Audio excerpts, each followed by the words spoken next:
See a fast-paced attack from the Brahmas, led by their offensive coordinator, A.J. Smith, who was with head coach Wade Phillips in Houston last year. Trio. Here we go. Moon. Ready, go. Well, pre-snap movement before our first play from scrimmage. Bunch of laundry on the field. Derek Anderson is our head referee today.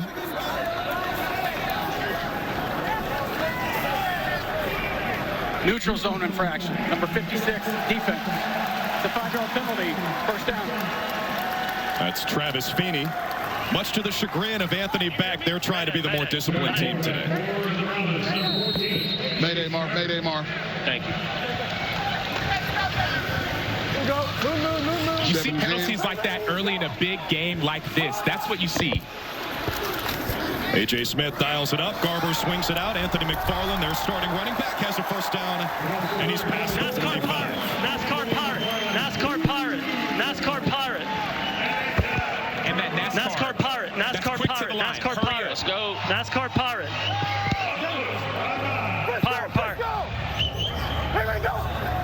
NASCAR Pirate just sounds like a cool play. They hand it off to McFarland, and he's out near midfield. Okay, here we go. A swarm of BattleHawks bring him down. Gain of 3. Travis Feeney in there first. Left up. Blue, and it's Y high. Y option Z14. Blue hot, Y option 14. Blue. 14. See A.J. Smith going with that walkie-talkie, which might have been the MVP of their comeback last week in Memphis. Once they got their communication sorted out, the offense started to hum. 2nd down and 7. Garber's over the middle. A lot of contact, and that's a flag. Who's looking for John Trey Kirkland? Willie Harvey in coverage. That's a tough assignment for a linebacker. Wide open all day. He wants to hold you. Pass interference. Number 51, defense. Ball be placed at the spot of the foul, and an automatic first down. That Y hide that you heard, that's John Trey Kirkland lining up as a tight end. He's their best receiver, hiding behind the offensive line. Then they said Y option. He has an option route on the inside linebacker. He's impossible to guard if you're one of those inside linebackers. Trip right, flop, bulls. It's a 5-yard penalty, so place the ball at the 45. Anytime John Trey Kirkland has an option route, it's dangerous for the defense. You've seen that on the Brahmas signature play. Handoff for John Lovett, finds a seam, and he should have enough for a first down. He does, a gain of 11 inside the 35. DK, big split! DK split! DK, wide out! There's that hurry-up offense. It's Lovett again. This time into a wall of gray jerseys, gain of maybe 1.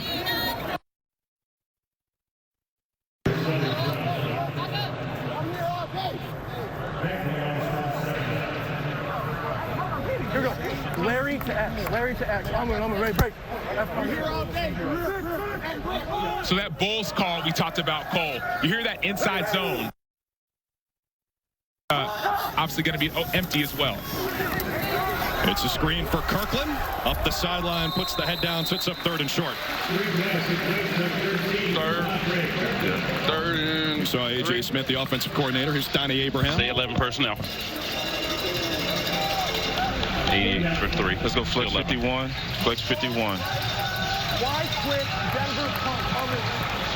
So 2 things you heard. Flex 51. That's going to be man-to-man. Donnie Abraham loves playing man-to-man in 3rd and short. You heard that pump. It should be a pump fake, a double move from the offense. On 3rd and 2, they hand it back to Lovett. Squeezing inside there, and he's got the first down. Down to the 23-yard line, and the Brahmas offense moving it near the red zone.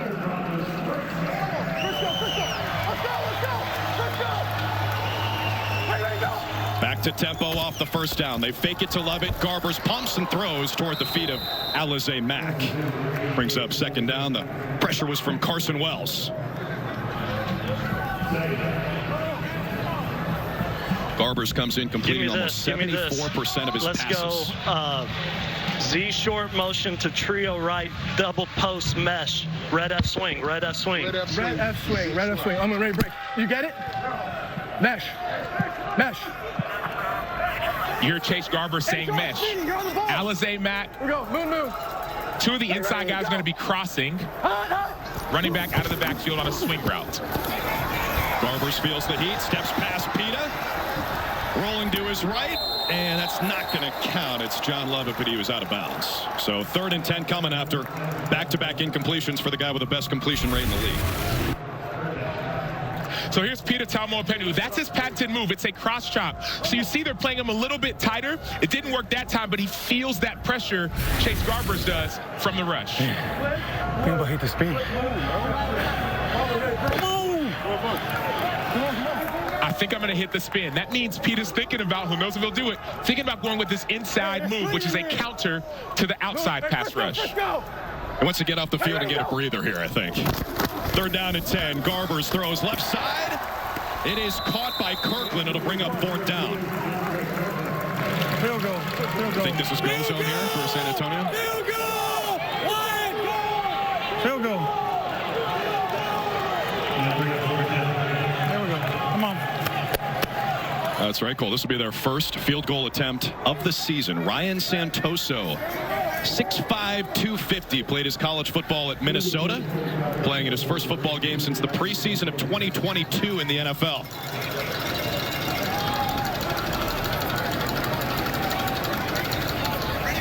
Brad Wing to hold, Rex Sunahara to snap it, and Santoso from 35 is good. So the Brahmas crank up the tempo on their first drive. 10 plays, 3 points here in San Antonio. The UFL is brought to you by Simply Spiked, the official spiked beverage of the UFL. Try new Simply Spiked Limeade today. Celebrate responsibly. Simply Spiked Company, Milwaukee, Wisconsin. Beautiful Sunday here in San Antonio on the Riverwalk, and also here in the Alamo Dome, where the Brahmas lead the BattleHawks 3-0. You just saw Ryan Santoso kick for San Antonio, and he's in the lineup and on the roster because Donald Delahaye, their kicker to start the season, is now out after he fractured his neck on that tackle on a kickoff. You might know him as Destroying, of course, big social media following, and you saw him post this as well. He said, kids, make sure you learn how to tackle properly. So we're sending our best to Donald. This is why I'm glad he has a big social media following. 5.87 million followers on YouTube. Let's talk about tackling technique. Donald, Destroying, keep your head up. But obviously, he's a real football player now, is what he said. So sometimes real football player got to practice real technique. And his replacement, Ryan Santoso, boots it inside the 10, where Darius Shepard, one of the most dangerous return men in the league, takes it out past the 35-yard line. A return of 28. Let's go. And here comes A.J. McCarron, who broke records for the BattleHawks last year through 24 touchdowns. An XFL record. He was named MVP after the season, and more of the same from him to start this year, Sam. And we got Shorty to bunch left. Wham cold on 1. He was with the Cincinnati Bengals last year, played some games with them, and he said, man, I want to come back and play more football. I want to be the guy, not just a guy. She requested a release from the Bengals to come back and play in the spring. It's Mateo Durant, who went over the century mark last week. Sheds a tackle, puts the shoulder down, has a nice gain on first. Jordan Mosley finally stopped him. False, let's go.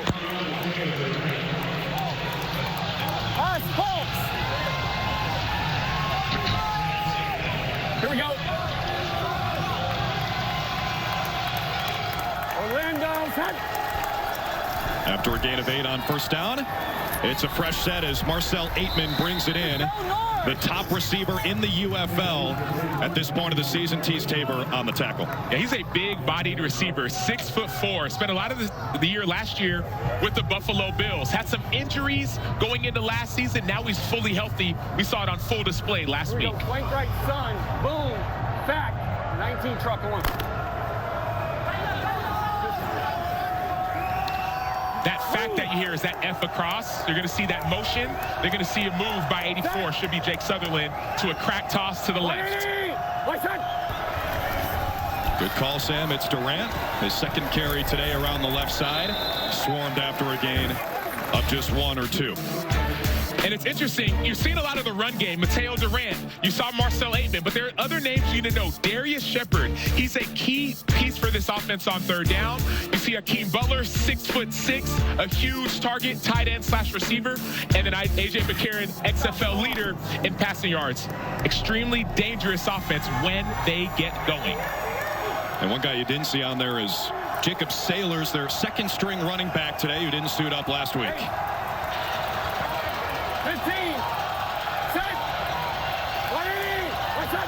They just get the snap off from their cheetah set with no running backs. It's McCarron, a bullet over the middle. It is caught for a first down. It's Darius Shepard inside the 40, a gain of 13. One thing we'll hear from Jordan Williams, but this defense loves to play a lot of cover 4. Essentially 4 guys deep. That can leave the middle of the field wide open. Expect St. Louis to attack that early. Here we go. Back to trade. Saw one. 12 duo plus X and Z. Start. Go on. Saw one. Start. Tie right. So here, saw one. Under, Mike. Take, tie left. Cover 1 blitz. Outside pressure. Man-to-man. 180. What's up? You're listening to Jordan Williams from San Antonio, their linebacker. They swing it out quickly to Akeem Butler. What a run after the catch for the 6'6", 220-pounder. First down, St. Louis. Yeah, former 4th-round pick of the Arizona Cardinals. He broke his hand in training camp with the Cardinals. Felt like he didn't get an opportunity, but when you're 6'6", it doesn't matter who you're going against. You got to tackle. Tease Tabor, 22. Got to be ready. His offensive coordinator, Bruce Gradkowski, compared him to Marcus Colston. Gradkowski played in the East-West Shrine Bowl in this building with Colston back in 2006.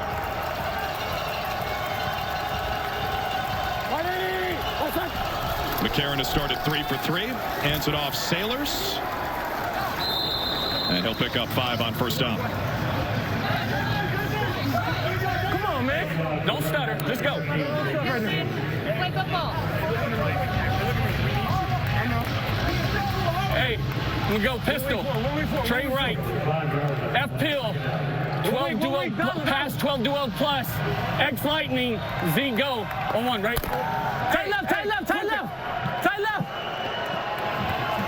Sure, that 4, that duo 4, will 4, cover 4 on the back end, and then expect a fake run to a pass.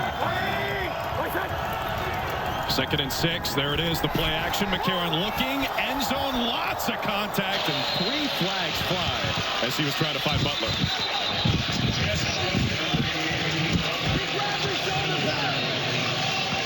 Yeah, we got it, 22. All right.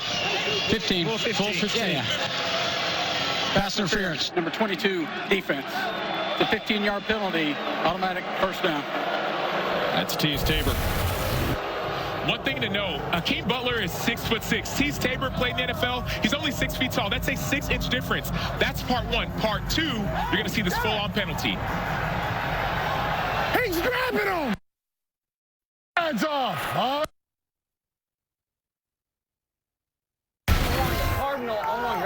In the UFL, it's not a half the distance penalty. It goes all the way in force until it's 15-yard, until the 2-yard line. That's why you're seeing not a half. It could also be a spot foul if it's deemed intentional by the defender. That was for 15. Play clock down to 2 as McCarron takes a snap on 1st and goal.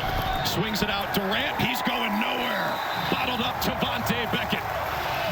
A loss of 2.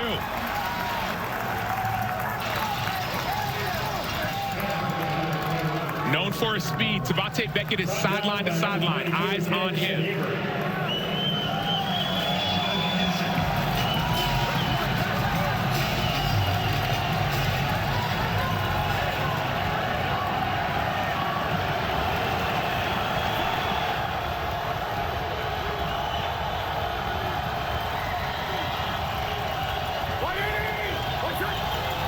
Second and goal out of a tight formation. McCarron throws, end zone, 8 men can't squeeze it. He had 3 touchdown catches in the first 2 weeks. Good coverage there. Darius Phillips, and it's 3rd and goal from outside the 10. Darius Phillips is a ball hawk. Last week he had a fumble recovery. Week 1, he had an 88-yard interception return. He's not the guy that you want to try. Now, what I've seen a lot of, and you hear a lot of, is cover 1. You heard rat 1. That means the corners will be in man-to-man.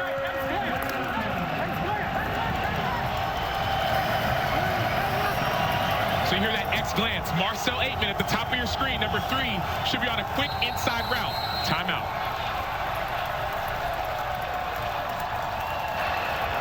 Timeout, St. Louis. It's their first of the half. 30-second timeout. Expecting 0. Let me check to a 0 check. We got you. We got you. So, yeah. Coughing? Yeah. Yeah, that's good. Yeah.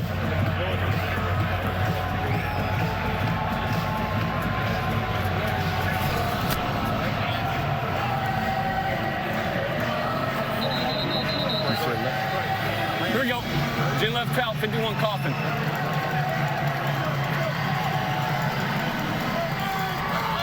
Let's go,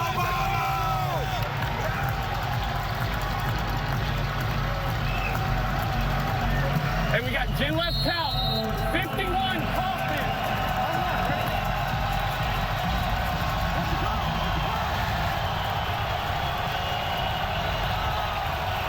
Here comes the 9th play of the drive. McCarron just threw his first incomplete pass of the afternoon.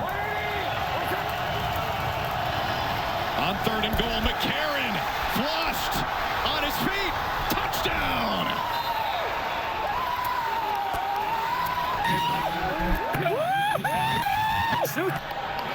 A.J. McCarron, the speedster. A 10-yard rushing touchdown.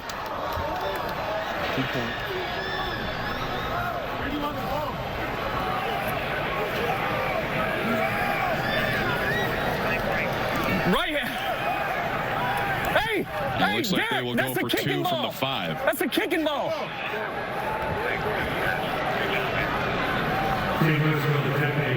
What's the difference?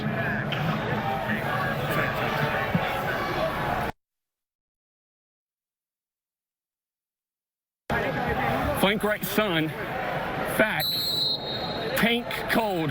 On one, So ready? we've got a throwing ball out there on the 5-yard line. They will go for 2.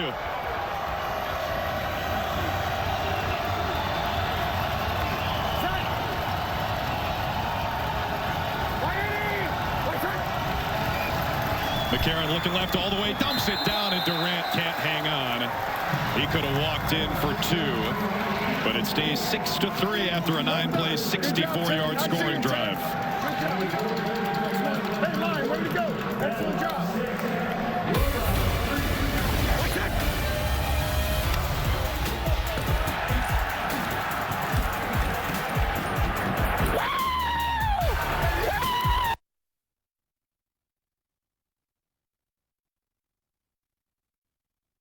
Continue after these messages and a word from our ABC stations. BattleHawks on the board, 6-3. After A.J. McCarron turned on the Jets for a 10-yard rushing touchdown. You don't have to do that very often.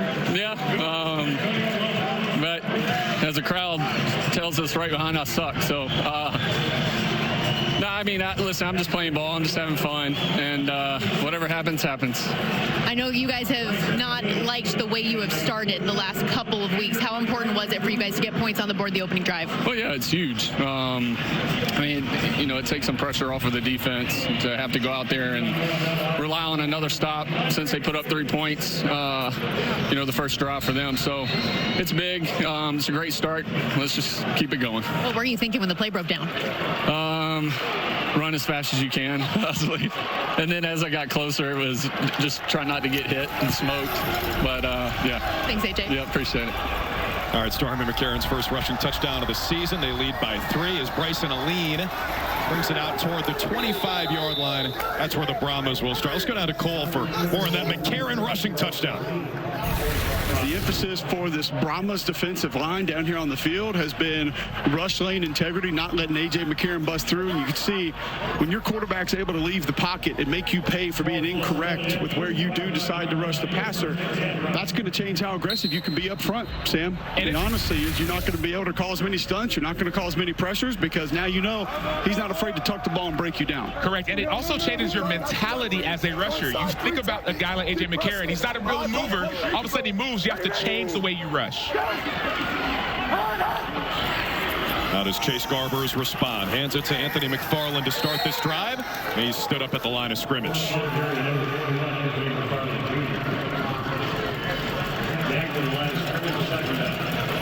Antoine Jackson, the 6'2", 300-pound D tackle out of Ohio State. The big defensive stop. Go, move. Give that F shoot. Running back on the sideline. Garbers looked that way, instead fires up the seam. He had a man incomplete. Kirkland couldn't squeeze it. Put it right on his hands. Third and 10.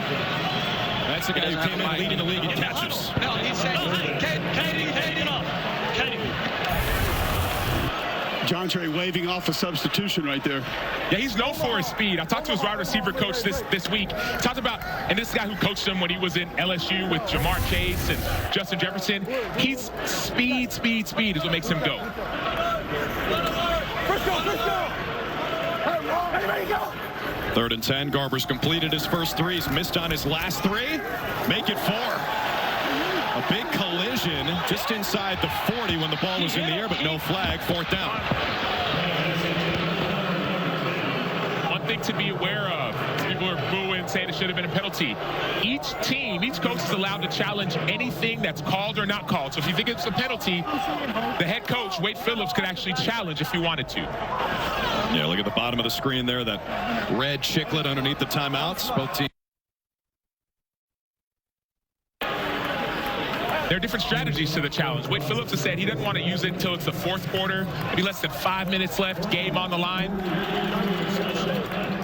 Whereas Anthony Beck, head coach of St. Louis, says it's more of a feel thing. He'll use it anytime. Brad Wing out to boot it away. A spiraling kick. That is not a very good one. It bounces and it's fielded by Shepard. A little bit of space for Darius Shepard, and he's twisted down at the 30. And let's welcome in Dean Blandino in the U.S. Army Command Center. Dean, if that had been challenged, what do you think the call would have been? Well, the defender has a right to the path of the football just like the receiver does. And to us, we're looking at it. We had some good looks. He's playing the ball the whole way. As long as he doesn't play through the back, which you can see he gets shoulder to shoulder, that's a legal play. Even though there's early contact, playing the ball, good play. All right, thank you, Dean. Great to be chatting with VP of Officiating here in the UFL. Just part of the all-access look we give you here at these games. Off left. 15 Willie. X pitch on 1. There we go.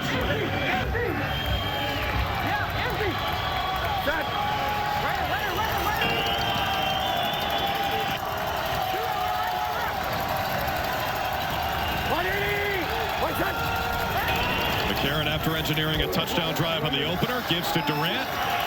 And Durant swallowed up. No gain on 1st down. Teron Vincent was in there first. Stormy?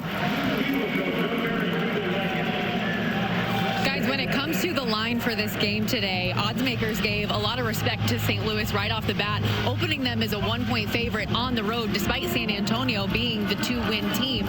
We saw that steamed up one-way traffic on St. Louis pre-kick. They closed as a 3-point favorite. Total 42, but even as kickoff was getting underway, I saw the line, a lot of traffic on the over as well, up to as much as 43.5. So St. Louis in the over is where a lot of the public sentiments lied today. There's Durant. Burrows ahead for 3. 3rd down and 7 coming up. Life's too short to bet the under anyway. Well, I was going to ask Stormy, why do you think people are leaning towards the over in this matchup? Jimmy, show. Let's go double left. Dime. 8 surge. 51 wide hang. Double left. 8 surge. 51 wide hang. Show 6. Show 6. Show 6.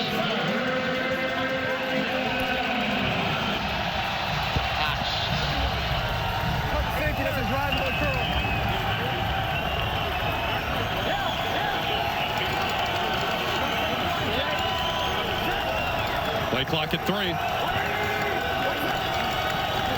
McCarron to throw for it. He's got it. Butler left alone in the middle. Out past the 40, 1st down BattleHawks. Now 2 for 2 on 3rd down. They've got the McCarron rushing touchdown and that throw and catch to Butler. And both of those in the middle of the field. This defense will read Wade Phillips. They play a lot of cover 4. You're at cover 6, quarter halves. Middle of the field can be open. But you also heard thunder. That could be that crack toss again. That's what we've seen in the past. Going quickly, it's Jacob Sailors. There is that toss to the left side, and the clock winds. Under a minute now in the first quarter. Hey, folks, the UFL season continues next Saturday. Here's the Week 4 schedule. Got the Showboats squaring off against these BattleHawks at 12:30 right here on ABC, followed by a doubleheader on Fox featuring the Defenders and the Stallions, then the Panthers versus the Brahmas. Finally on Sunday, the Renegades and the Roughnecks, a little Lone Star showdown. That's on FS1.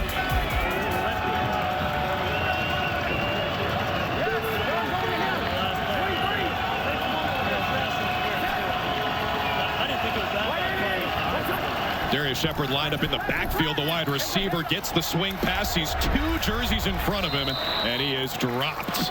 It's Corey Mayfield Jr. in there first. And that takes us to the end of the first.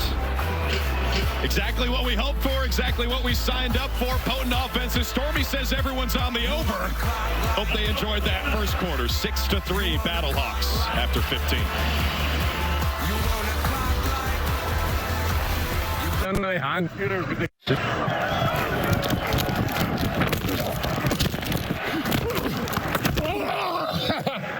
took on both of y'all boys. Listening in on Jordan Williams, who led the league in total tackles and tackles for loss last year in the XFL.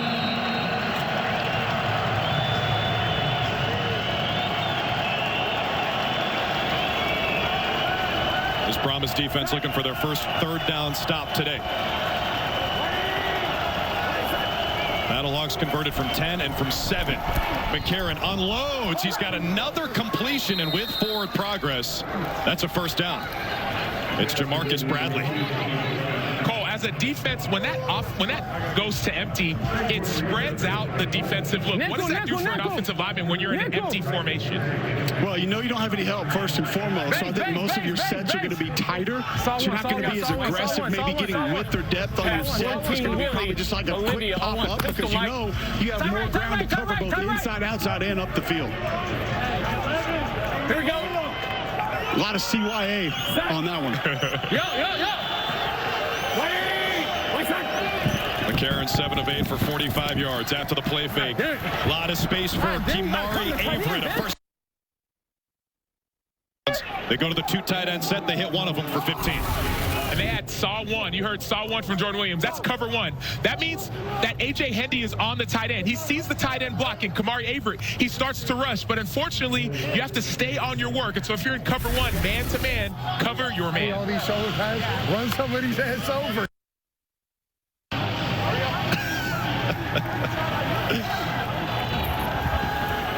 Give some credit to the center, Mike Ponishuk, 61, who was out there leading the way for his tight end, Averett.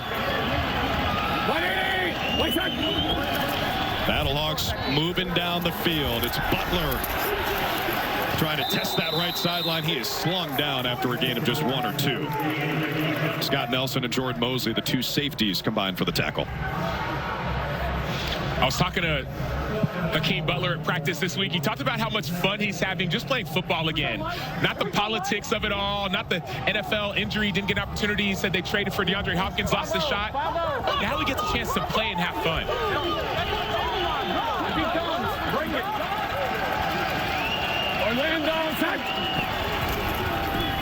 McCarron to throw again.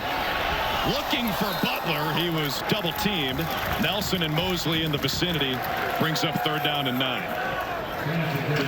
He's 6'6". He might have needed to be 7'6" for that one. Now, he almost had it. You saw Jordan Mosley and A.J. Hendy. Those are the 2 leaders of this defense. They were both in Houston with this staff last season, the Houston Roughnecks. They were actually helping Will Reed when it came to understanding the defense. Jordan Williams down here coaching up on the sideline. Jordan, what do we need to get a stop here? Man, we need a good third down right here. We need to cover all the receivers and stay at the level of the sticks. But right now, we just need to get tackles and just knock them down, man. They're playing a great game, though. Thank you. Yes, sir. More than a 5-minute drive. 10th play of it here. McCarron completes again. It's Duran on the screen. Slips out of 1 tackle. Still on his feet as he goes toward the 20. 4th and short coming up here. Scott Nelson finally chopped him down. This is definitely 4-down territory for Coach Becht. You hear him saying, go, go, go. He has his rules. If you're inside the 50, 4th and short, he wants to go for it, wants to be aggressive.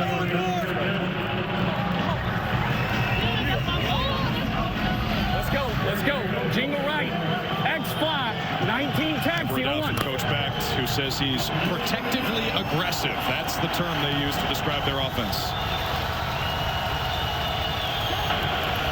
Two tight ends again on 4th down and 2. After 6 straight passes, they send it out Durant.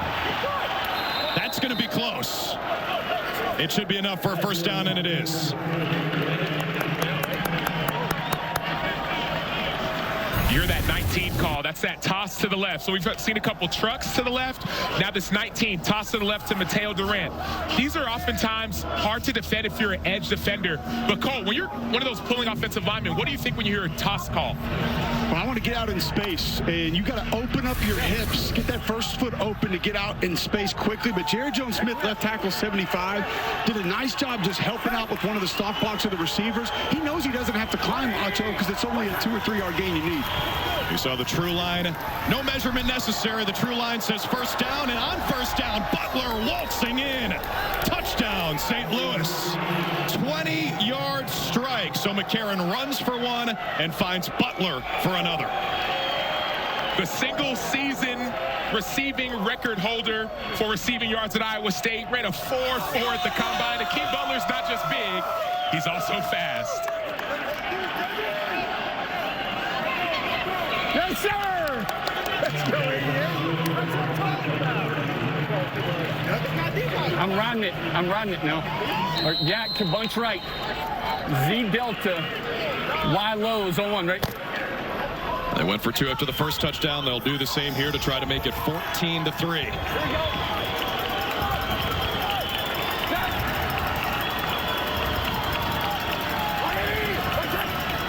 McCarron was 7 of 8 on the drive. Little shovel pass for 2. It's Jake Sutherland using those tight ends, and it makes their head coach, the former tight end, happy. Slade would be proud. Jake Sutherland became a dad 2 months ago today, February 14th. His son is Slade. He plays for him. He misses them. They're back home, but he's here. But he's scoring touchdowns. Did it in week 1 and then doing it here. Jake Sutherland, dominant. Then you go to Akeem Butler, the 6'6", 4th-round pick. Had a hand injury. Now he's healthy, making plays.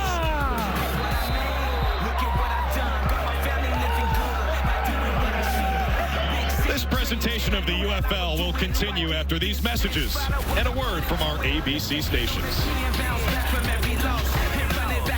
Progressive.com. A look down on the Alamo Dome from the Tower of America. Stormy is standing by with the guy who just scored the touchdown for St. Louis, Akeem Butler. Hakeem, everybody talks about your size, but you used your speed on that touchdown. Tell us about it. Honestly, it was wide open, so it didn't take much speed or size, really. It was a good play by AJ, just staying alive, and I just did the easy part. What has it meant for you guys to get off to this kind of start after the way these last couple games have gone? I mean, I just take it game by game.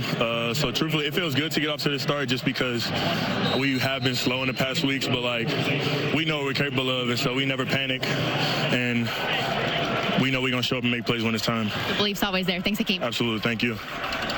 All right, Stormy, a great start for the BattleHawks on the road so far. Caw is the law here at the Alamo Dome. A chance at the return from the 15 for Marquez Speedy Stevenson.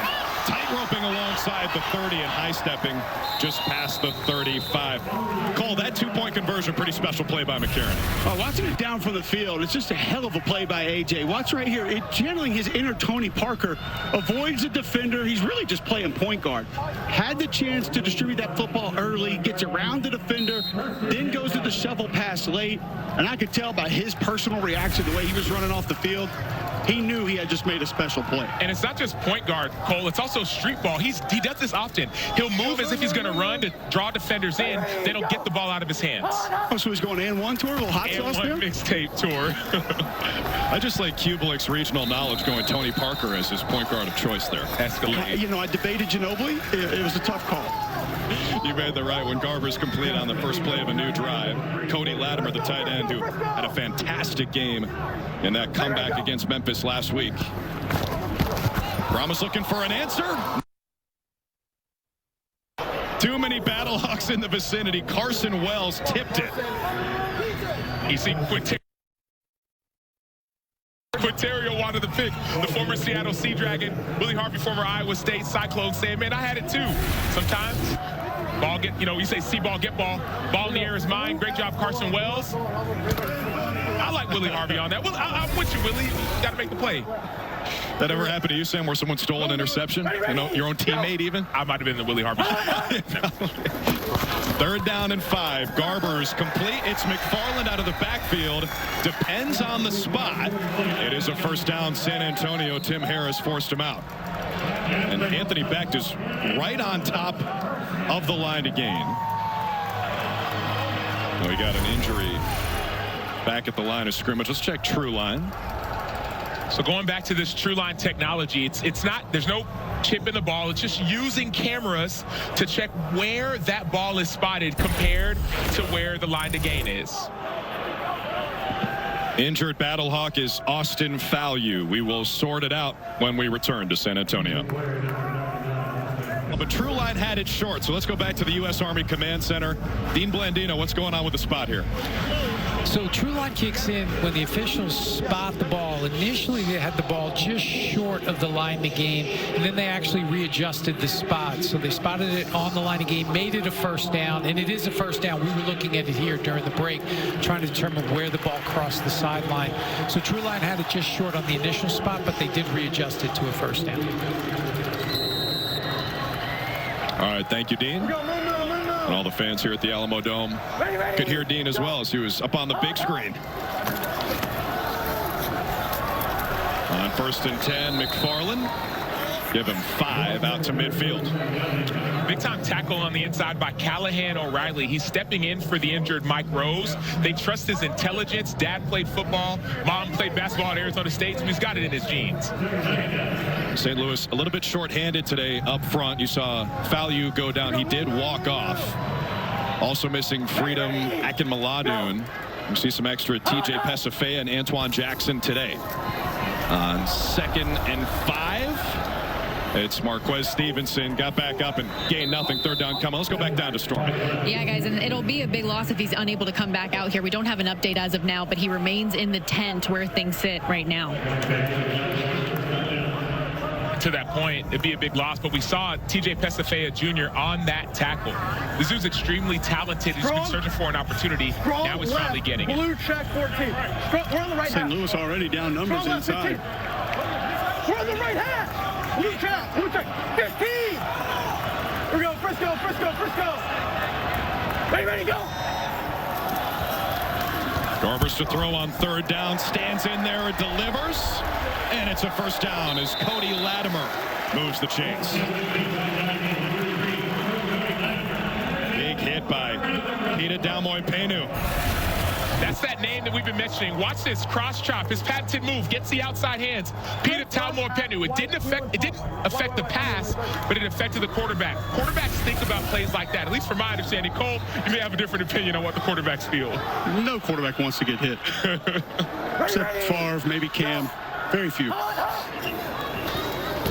In plus territory, Garbers pats the ball, drops it down. He's got Kirkland, and Kirkland out of a couple BattleHawks tackles is inside the 40. And it took 4 or 5 different St. Louis defenders to finally bring him down. 2nd and 5. 2nd and 5. Speedy Stevenson going to check back in for San Antonio. Lost his contact. Strong right 14. Strong right 14. Protection. Red. John Trey, Reed, if he comes up to you, give yourself some room. You get pressed. Here we go. And he's playing off. Quarters. 14 going to be a hitch. Red can be a half roll to the right. Yep, you hear him talking to John Trey Kirkland right there. That's 4 straight completions for Garbers. It's Kirkland again. He'll be just short of the first down. Tim Harris on the stop. Big. Going back to what you said about pressuring quarterbacks. Breakout on Frisco, Trey Wright, Denver Key 1. Scoot in, Justin. Breakout, Frisco, Trey Wright, Denver Key 1. Speedy, you're off. Speedy, you're off. You're off, Speedy. Gotta go, 21 seconds. Here we go. Breakout for Trey Wright, Denver Key 1. Frisco, ready, break. A.J. Smith told me before the game, said the feat of his quarterback, Chase Garbers, something that really grew up in that game last week against Memphis. Ready, go. 3rd and short. It's Lovett. Burst through for a first down inside the 30.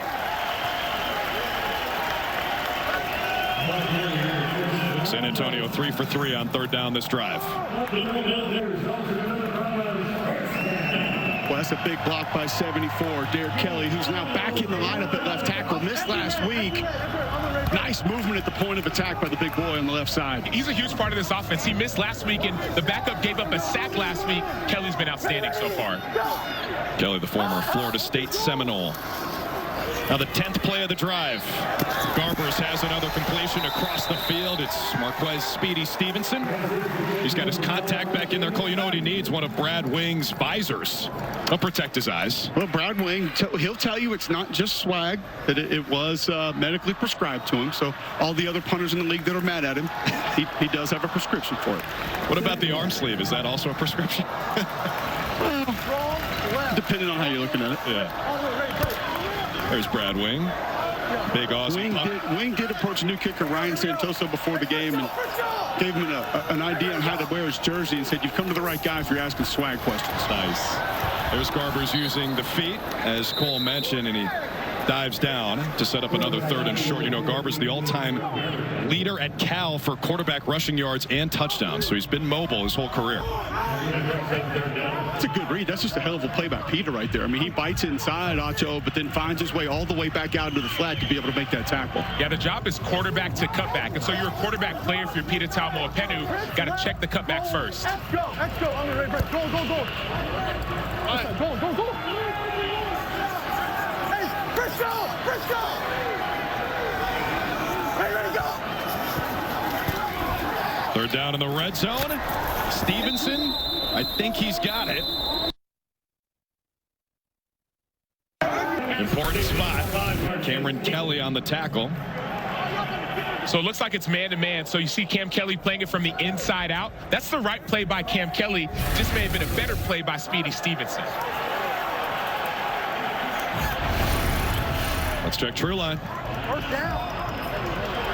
And that true line measurement goes up to 30 inches or 6 inches past. That's when they'll bring out this measurement. So it shows 9 inches based off the referee spot. But Dean Blandino and the U.S. Army Command Center can check line to game without it being challenged. Here we go for it. John Lovett, Alize Mack both checking in for San Antonio.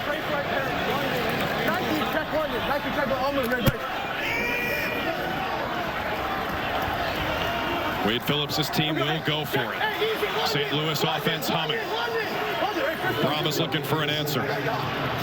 Lovett the back behind Garbers. They go to the option, and he slides down at the 15. Safe with a first down. I love that London check that he made. So London, you hear L, you think left. That's what I thought. I didn't know speed option, but he saw the coverage. And you look at 74 right there. There's no one on the edge. So boom, you're going to block down, run the speed option. You can pitch it if you want to, but smart play by Garbers. You only need 9 inches based off of true line. So don't worry about the pitch. Get the first down, slide, live to play another down. Maryland reverse, almond reverse. So the drive has crossed 7 minutes. 14th play coming. Hey, we gotta go. And Cole, you hear that reverse call. So expect it going a different way than we see. Calvin Turner, the motion man. They fake it to him. Pitch it back in McFarland, and he's inside the 5. A.J. Smith getting creative. A.J. Smith, one of the challenges about Peter says, what do? Well, you got to run right at him. That's what they're doing. Alize Mack, a huge tight end, one of the bigger bodies in this league. He says, I'm going to run right at Peter.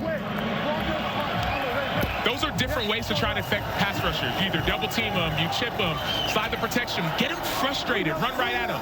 Those are the things that you do. Those are included in the PETA rules they have today. On first and goal, it's Lovett. And he's dropped after a gain of just 1. It's PETA in there on the stop. And, of course, you're a big basketball fan. You've heard of the Jordan rules. A.J. Smith, the offensive coordinator, when he was in Houston last year, they neutralized him. Stay down. Stay down. Broncos, hey, strong left. Broncos punch out Z-Crap. What yard line are we on? We're on the 3. AJ, just so you know, Speedy's unavailable right now. What's wrong with him? He's got a contact eye thing going on. I'll let you know. Well, Greg Island is the injured San Antonio offensive lineman. A.J. Smith was telling him to stay down. He could barely get off the field. And part of the reason behind that is that, number one, it's a running clock in the UFL, 35-second play clock, running clock. But also, no matter what league you play in, if you're injured, you want to be this tough guy and try and limp off. No, because it may hurt the team. You want to make sure that you're okay first, and then also let's make sure the team is okay after.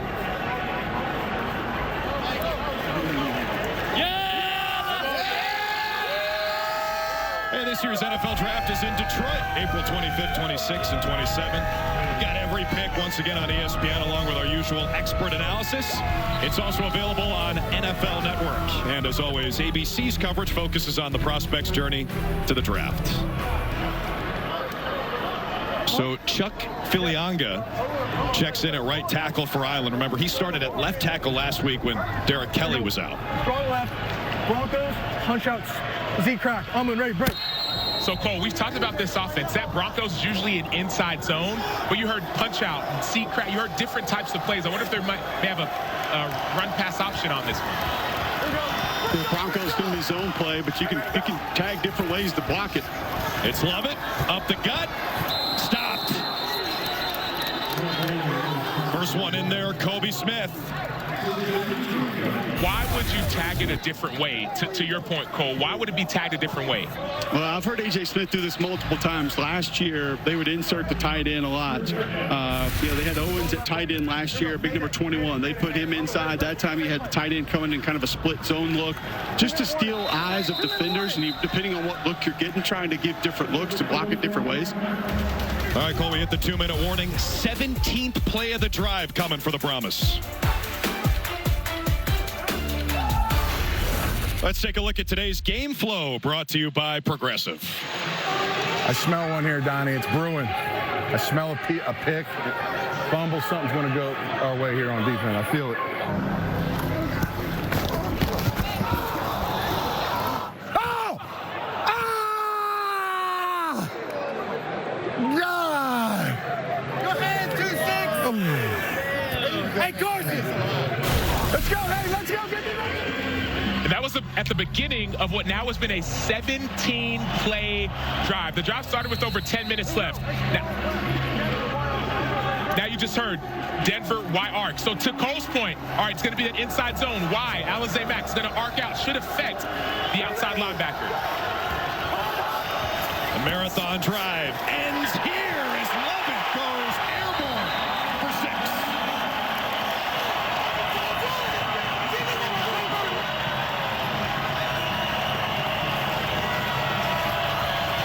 He had a touchdown like this last year when he was playing for the Las Vegas Vipers called Superman. It wasn't in the middle, it was towards the side, but this dude loves flying over defenders.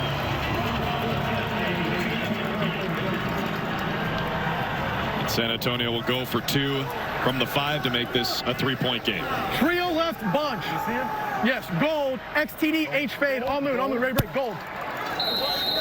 Yes. I think the defense is probably gassed here after that 17-play drive that ate up almost 9 minutes. It's Garbers. Oh, hog tie. Pita says take a seat. Come on, baby. They can get that thing with us.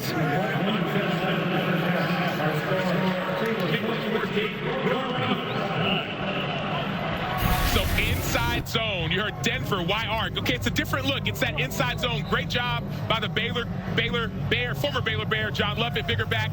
Then you go to Peter Taumapenu, going back to his move. 77 got beat on that same move last week. He's punching his arms early. All of a sudden, Peter says, I see those arms. I'll take it with my inside cross chop.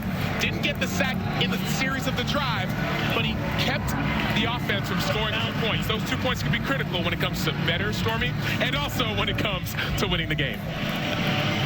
That's the reigning XFL Defensive Player of the Year. Let's go down to Cole. Derek Kelly, left tackle, had a big series, a couple of big blocks hanging out Pita as well. 17 plays to be able to get into the end zone. What does that mean to your group? Man, that means a lot. That means everybody on the same page. We're going to keep fighting to the end of this thing, man. We're going to get the dub. You guys were begging AJ over here on the sideline to run the ball more. Yeah, the DNs, they pitching in every time. I say run the ball up the middle, man, it's going to be there. I promise you. Every time, man. Every time. There you go. Music to Cole's ears. So it's a 5-point lead for St. Louis as they get the ball back. Ryan Santoso kicks it away. Darius Shepard from just outside his 10. And Shepard across the 35. There goes Darius Shepard into plus territory. And he's finally dragged down at the 25 by Kelechi Anilebechi. Darius Shepard was the XFL Special Teams Player of the Year last season. This season, he leads the United Football League, the UFL, in all-purpose yards. Why? Because the special teams game. The kickoff is from the 20-yard line, so that means there's going to be a lot more opportunity for return. There's a 10-yard setup zone, and so if you have a special returner, or at least in San Antonio's former case, a special kicker, that's when this could be dangerous. It's a 43-yard return for Shepard. They start at the 45. BattleHawks 2 drives, 2 touchdowns, each of 60-plus yards. They begin on the ground with Jacob Sailors as the clock continues to wind under 2 minutes here.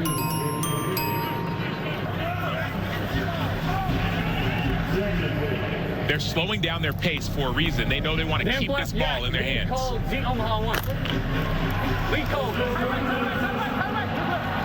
They're already in close to field goal range, so you don't want to score too fast and give the other team the ball back. We want the last word of this first half.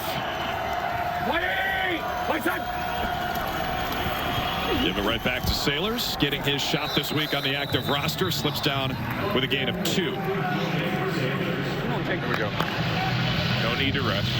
We're at 11. Here you go. 10, 10, 10, 10, 10, 10. Let's go. Double right close. 50 Z arrow slunder. Double right close. 50 Z arrow slunder. Double left close. 51 Z arrow slunder. So you heard that 10 personnel, 1 running back, 4 receivers. Z arrow. You're going to see Blake Jackson at the bottom of the screen. Actually, it should be Aitman running essentially like a slant after he goes out for a little bit.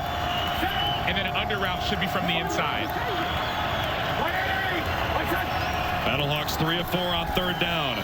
That's an easy one, but Sailors, ooh, he just hangs on.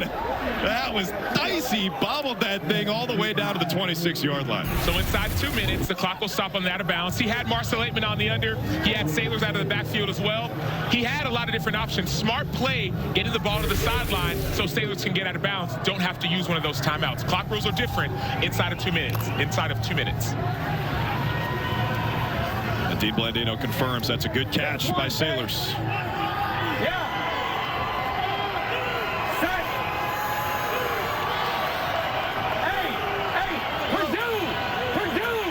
Purdue! You stay on it! 26 seconds left, ball at the 26. McCarron looking for the corner, and that falls incomplete. Darius Shepard, the intended target. Darius Phillips and Corey Mayfield in coverage.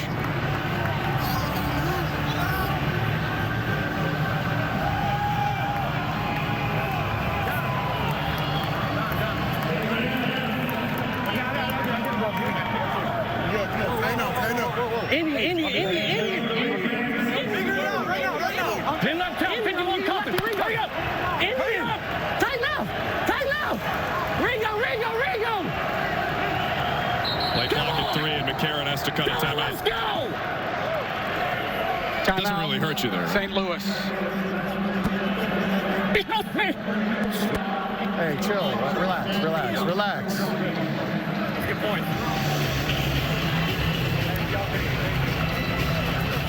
I understand that. That's why, like, we got to... All right, you got 1 timeout left. 1 timeout left. Attack the holes here, right? Ball timeout. Now we got shots. We got to tighten up. Hey. Why? Look. Let's tighten them out. Look. You go primero. Oh, stand up. Let's go.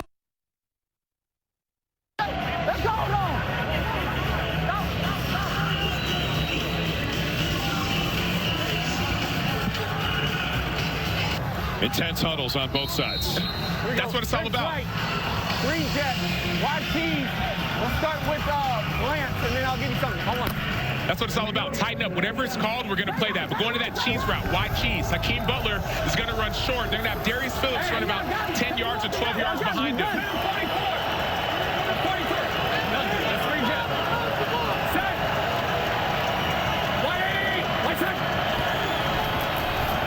Four-man rush. scrimmage. It's Jordan Williams, who we just heard from. Third down coming up. Clock still moving. Beck has a timeout. Yeah, Jordan. Great eyes by Jordan Williams. Play whatever it's called. I don't care what's called. I may not like the coverage. I'm going to play it. Keep in mind, fellas, 3rd and long here. No Delonte Scott for this San Antonio defense. Their best pass rusher off the edge. Yeah, they haven't got as much pressure, to your point, Cole, as they have in the past. Delonte Scott was one of the great players in the XFL last year. Even has been good this year in the UFL. He's out this game.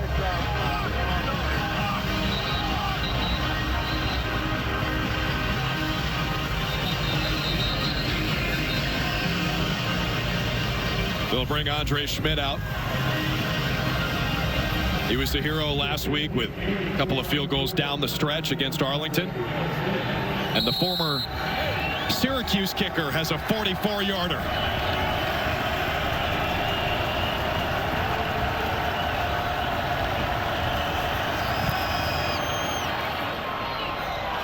And the kick is good.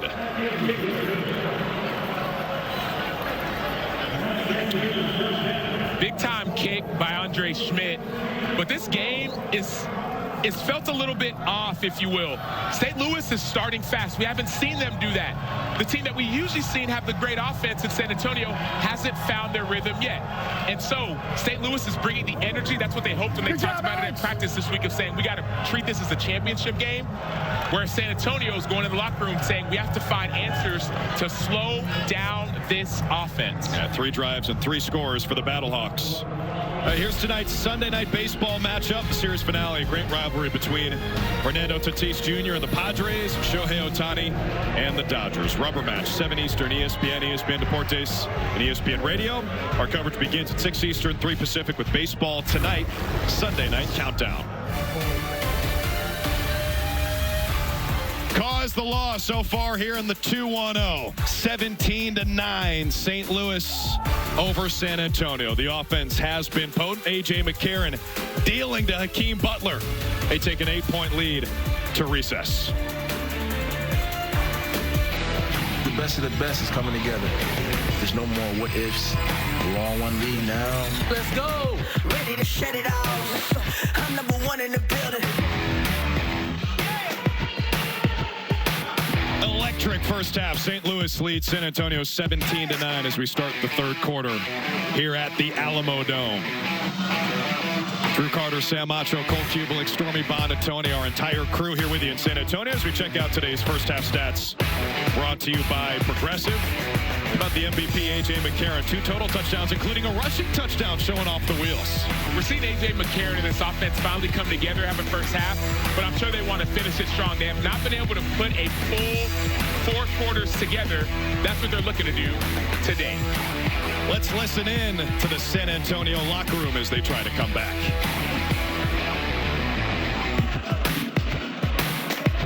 Dominate the line of scrimmage. We dominate the airwaves. Let's go. Let's get out there. Yes, let's go. Defense up first. Let's go, Jay. Bring a penny on the flag. Let's freaking go. Let's go. All right. Sir. Kick off. Return. All right, they're going to give you their best. This is going to be their best one now. They're getting their ass ringed. They're getting their ass ringed. We got to have our best return and offense. Let's start fast. Let's start fast. That's a hell of a half, man. Finish the game. Finish the game. Don't give that. Go! And Anthony Beck's team will have a chance to start fast as they get the ball to start here in the 3rd quarter. By the way, that was Chris Acuff, the defensive line coach for San Antonio, who was pretty fired up in the locker room. I'm telling you guys. Passion. Go ahead, Cole. Acuff does not stop. I mean, he literally, it is non-stop energy on the sideline. And they need that because it seems as if San Antonio has been a little bit flat coming out early compared to St. Louis. Here's Shepard. His last return set his team up in plus territory. This time, he's dropped just outside the 35. Let's go down to Cole. Chase Garber is Brahmas quarterback. Just kind of your thoughts on the offense in the first half. Well, we just got to get ahead of the sticks there. We shot ourselves in the foot. on the second drive, went 3 and out, gave the defense, not a lot of time to rest. So we just got to keep doing one play, one drive at a time, and, get in the end zone, score some points. Feels like run game has been there. How much does it change the offense for you? Changes a lot. When you can be two-dimensional with the run and pass game, it helps the offense a lot, puts a lot of stress on the defense. We got to keep doing that in the second half. Appreciate it, Chase. Thank you. Michael, last week San Antonio ran for just 36 yards in the win at Memphis. Pass complete, McCarron, that ball is out. Darius Phillips falls on it. DeMarcus Bradley lost it. And 10 seconds into the third quarter, a huge play for the Brahmas. 1, 2, 3 weeks in a row, Darius Phillips has made a play. I talked to him on the field. He said, man, I've got these turnovers. I just got to get to the end zone. We saw last week a fumble recovery that helped this team win. This week, forced fumble and fumble recovery. Week 1, he had an 88-yard interception return. Darius Phillips understands this game is all about the ball. Did he have control? Somebody look. Did he have control? Did you have control? Did you have control? You don't know? All right, if you can take it. How about that? First turnover all season for the BattleHawks. And Beck is thinking about, should I challenge it, should I not? This is a huge game-changing play. Thank you. Seems as if he knows it was obviously a fumble.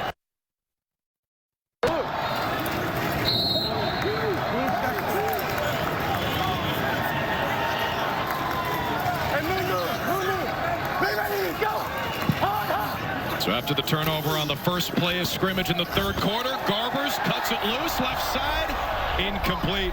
Kirkland lost his footing inside the 10. Well, he lost his footing, but on the inside, Sam Tecklenburg got ran over, lost his footing as well. That's the backup offensive lineman, backup center. Alex Millett's been calling the plays the last 10 games, going back to last year, really 12 games. Tecklenburg's been getting pushed around a little bit. Here we go, here we go. Yeah, Millett was with this offensive staff in Houston last year on injured reserve. Ready, go! It's Garbers. That's going nowhere. Chris Payton-Jones blows it up before it can start. Justin Smith, the victim. Chris Payton-Jones, undrafted free agent 2018 from the Detroit Lions. Big-time play. Yeah! Yes, sir!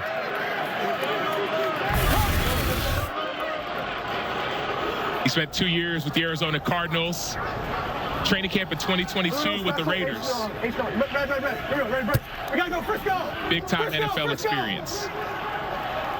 Started all 11 games for Seattle in the XFL last year, including the playoffs. Third down and long. Brahmas 5 for 8 on third down today. Garbers will tuck it and duck out of bounds. A late hit and a huge one.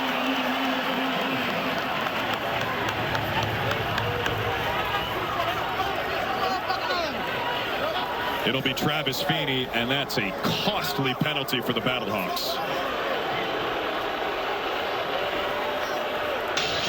56 late. Dean looks at all of them. Dean looks at all of them, Coach. Yeah. So, okay. So spot here. What's the second guy's number? The guy with the... You got it? End of the run is a 34. End of the run's a 34. Let's go with 6. Let's go with 6. Personal foul. Late hit out of bounds. Personal foul. Late hit out of bounds. Number 6, defense. 15-yard penalty added to the end of the play. First down. He's clearly out of bounds. Contact occurs after he steps in the white.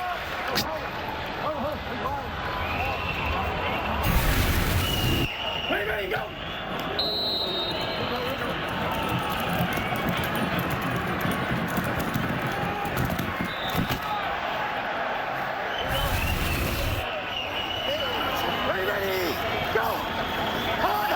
So instead of fourth down, it's first down inside the red zone.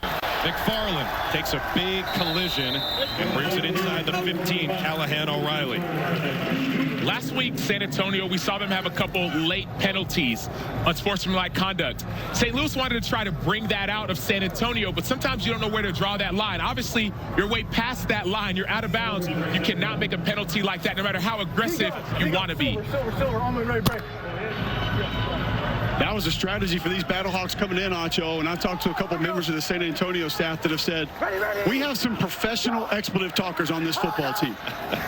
Brahmas had 5 personal fouls on defense last week. Ooh, Garber's pass nearly hauled in by Cody Latimer at 6'3", 222. Good coverage, Quinterio Cole. But back to your point, Acho, this is one that was supposed to go the complete opposite direction. Yeah, correct. And that's one of those things and that you think about. You want to try and egg the other team on. I understand that. But you have to have your own type of self-control. And so penalties like that can be detrimental, especially in a close game. We had some pregame pleasantries exchanged between these teams. Marquez Stevenson was over on the St. Louis side. Got into it with some BattleHawks players and coaches. Here's 3rd and 5. Garbers can use the legs. Instead, he throws, and McFarland had his momentum carrying him out of bounds. Incomplete. Yeah, I'm looking at this, and I'm thinking, Chase Garbers, you're athletic quarterback, played at Cal. You ran for a bunch of yards. I love how he's trying to look off the defender, Callahan O'Reilly. It didn't work, but it also worked to his detriment because Anthony McFarland thought he was going to run as well. So Ryan Santoso comes out again. Hit from 35 in the first half. That was the first field goal the Brahmas have attempted all season. Ready, set. This from 32. And the former Minnesota Golden Gopher knocks it through. Cuts it to a 5-point lead. St. Louis after the turnover. Back on offense next.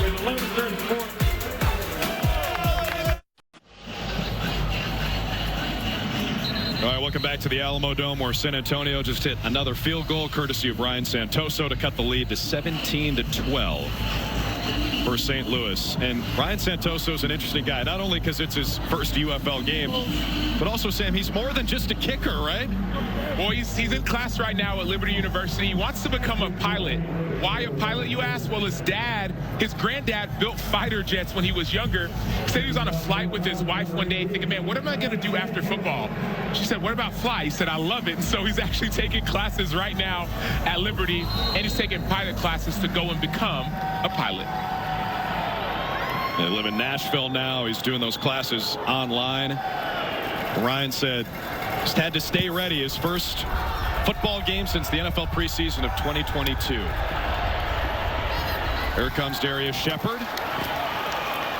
And the BattleHawks will try this again, starting at the 35. They had the first possession of the third quarter, lost a fumble on the first play, which was their first turnover of the year. Here we go, big boys. Let's go. We got trough right tight.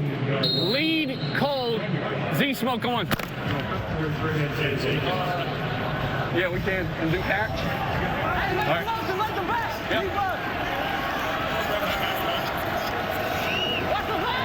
McCarron nearly flawless in the first half. Hands off Mateo Durant. And he lunges ahead for a solid game. Let's go back down to Cole.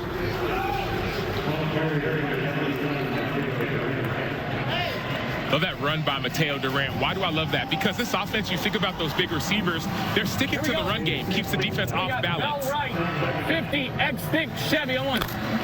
And that Chevy call for this offense has been deep passes. And so empty, 3 guys going deep, usually number 11 usually stays short.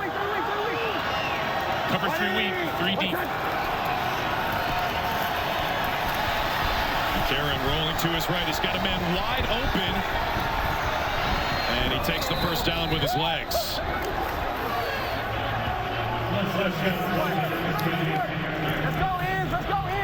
Let's check in with Stormy. Well, earlier, but we're not for sure whether or not on that fumble it was a kicking ball in place of the real ball. I was talking to A.J. McCarron, and he said they've had trouble mixing up the balls throughout the course of this game, and they do feel different. Right here, this is the kicking ball. It's a little bit lighter, a little bit wider at the top versus the game ball that you see up here, and it has caused problems here so far, guys, so we'll keep an eye on whether or not they can get this thing ironed out.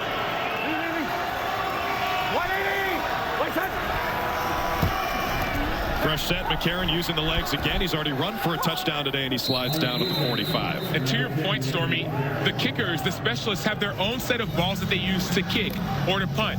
Quarterbacks, as you know, they'll have balls that they want to use for passing or for handing off. And so that mix-up can be huge when it comes to receiver distribution, not used to holding a kicking ball.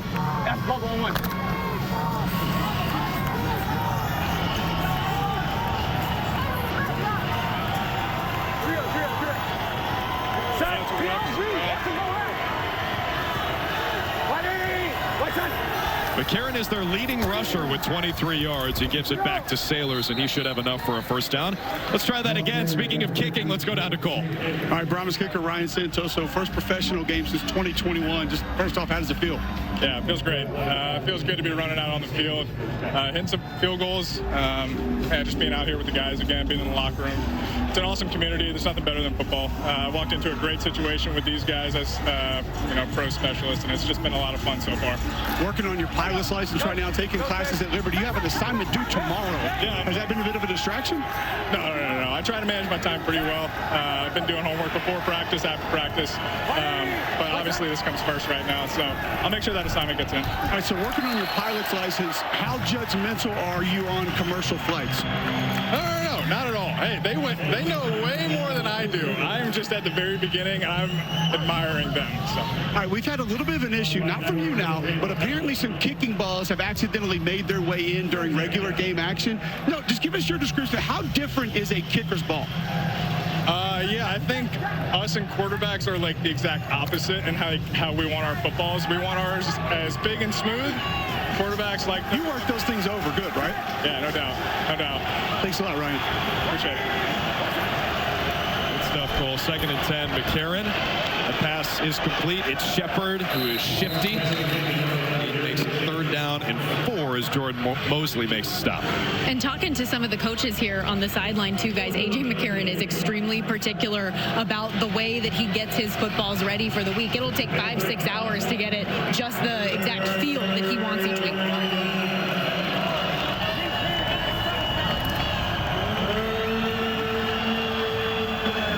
And he's not feeling, if that ball's on the ground, it's most likely the center is going to have a feel for it first before McCarron knowing which ball it is. McCarron is 4 for 4 on 3rd down today. Feels the pressure, throws right side, looking for Aitman. Incomplete. There's Darius Phillips again in coverage. He had the strip and the recovery on the first play of the 3rd quarter. McCarron wants to go for it. Field goal. Let's get a field goal here. Field goal. It's interesting because Anthony Beck talked this week during meetings about how aggressive he wanted to be, but he's also smart. He's saying, okay, we're up by 5. Let's make it an 8-point game. XFL rules, you can go for 1, 2, or 3. So an 8-point game is still a one-score game. You can actually still lose if they go for 3. But he's thinking points rather than taking the risk with that momentum. Schmidt hit from 44 earlier. This from 54. Does it have enough? You bet.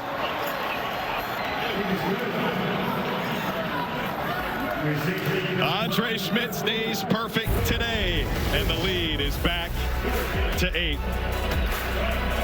This presentation of the UFL will continue after these messages and a word from our ABC stations. This is an important one for the Kings. They're trying to lock up the 6th seed in the West. Hosting the Wild at Crypto.com Arena. Coverage begins at 9:30 Eastern, 6:30 Pacific on ESPN. It's right after the WNBA draft. Well, we've had a lot of talk about kicking balls and throwing balls. The kickers clearly are comfortable, especially this week. UFL kickers are 18 for 18, and Andre Schmidt just hit one from 54. Jake Bates, though, has been the biggest star. 260-plus yarders. Outrageous.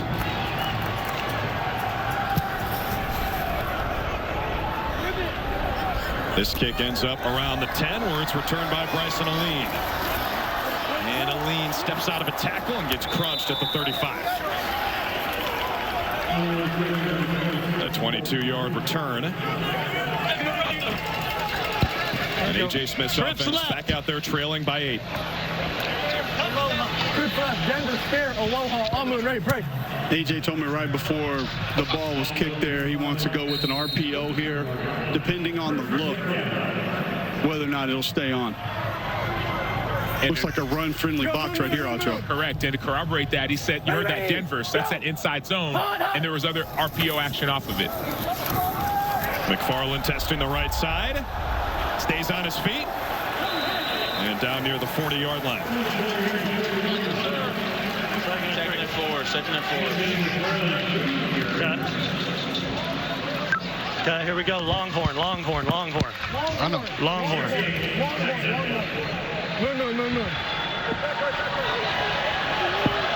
Moon. Ready.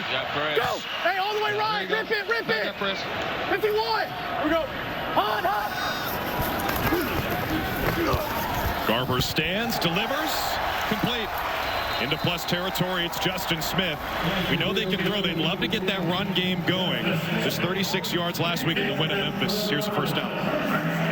Great check there by Garber. You heard him say rip it, slid the protection to the right. He was overloaded off that right side, and we're able to pick it up so he could deliver that strike. And to your point, Peter Talmoa-Penu was actually lined up on the inside on that side that he slid the protection to. Here we go. Moon. Ready, go. Hot.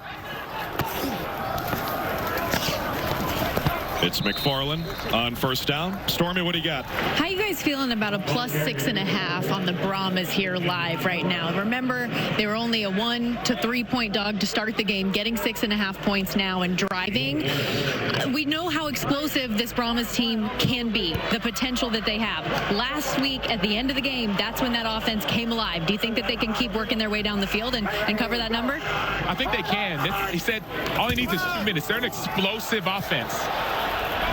Here's McFarland, another short gain on the ground. One thing you do have to worry about there, Sam, is Wade Phillips doesn't care about your bet. He does not care about your ticket. But A.J. Smith, to his point, he cares about this offense and scoring quickly. Last week, he said I was a bad play caller for 58 minutes. But the last 2 minutes, we finally got our offense going. They scored 20 points in the fourth quarter. And so that's why I believe in this offense. And they scored just enough last week. They did take a knee on the extra point after they took a 1 point lead. And over-bettors everywhere wept. Garber's throws on third down. Stevenson's got it. And a fresh set down near the 35. For that NASCAR, they're trying to get to the line quickly. A.J. Smith has coached for a long time, 17 years, so he understands momentum and different progressions. Anytime you see sub, we're NASCAR bombing. We're NASCAR bombing. Okay, here we go. Hey, let's go Kentucky into the boundary with a 8 short motion. Here we go. Kentucky, you got to bang. Interesting there, Acho. You heard A.J. Smith say here we go. They're going to key off the defense substituting when they're going to go tempo immediately. Correct. He said NASCAR. That means go fast. You see sub, boom, we're going to go fast, try and get that penalty. There was an injury timeout for Ben DeLuca of St. Louis, their safety, who walked off. Cameron Kelly replaces him on first down. It's Garber's out to Lovett. Big pads on his way out of bounds. Trayvon Askew-Henry on the other side of that. You hear him say this ain't Pittsburgh. Trayvon Askew-Henry from the Pittsburgh area. Cousins of Darrelle Revis. They said, hey, this ain't Pittsburgh anymore, my friend. Went across the border and played for the rival West Virginia. The other side of the backyard brawl. Stay there. Here we go. First go. Ready, go. See the 81 yards on 16 completions for Garber's. Death by 1,000 cuts here, and that pass was dangerous. Willie Harvey, the 93 way late. Again. That ball was out. He took a couple of steps. 93 roughing the passer. Late. Yep, they got late. We had incomplete pass. Is that correct? Correct. Personal foul, roughing the passer, number 93, defense. He's late. It's a 15-yard penalty and automatic first down. He's hitting them after his second step, at least 3 steps. Yeah, incomplete pass, so we're going 15 from the previous spot.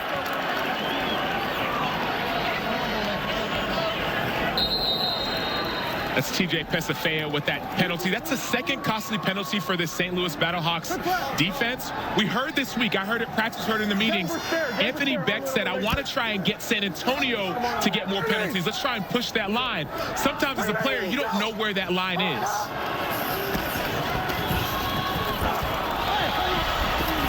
Love it. Dives down inside the 20. And, of course, TJ Pesafea getting some extra run with no Freedom Akinmaladun. Austin Fallu left earlier in this game for St. Louis. They're thin up front. And TJ Pesafea's got an amazing story as far as overcoming adversity as well. This will be more adversity he has to overcome as he's getting more playing time, more reps for this BattleHawks defense.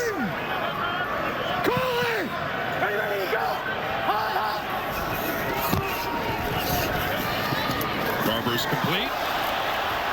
And another first down for San Antonio as Cody Latimer takes it inside the 10. Cody Latimer, the former second-round pick for the Denver Broncos, also the former Super Bowl champion. Notice Chase Garber's going through his progression. Why that matters is that if you're playing on Cody Latimer, you're thinking, man, it's not going to come this way. But Garber's gets all the way back. You have to get on him early, and that's why he was able to make that defender miss. Latimer scored the game-winning touchdown at Memphis last week. Garber's 4-4 on this drive. Hands to McFarland here. Around the left side. Touchdown!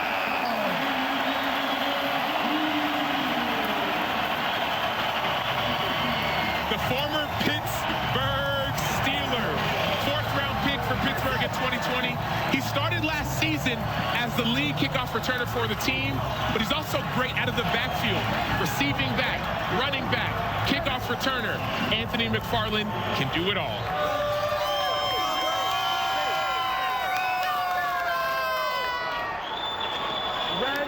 Another extended drive, and now San Antonio can tie the game with a 2-point conversion from the 5.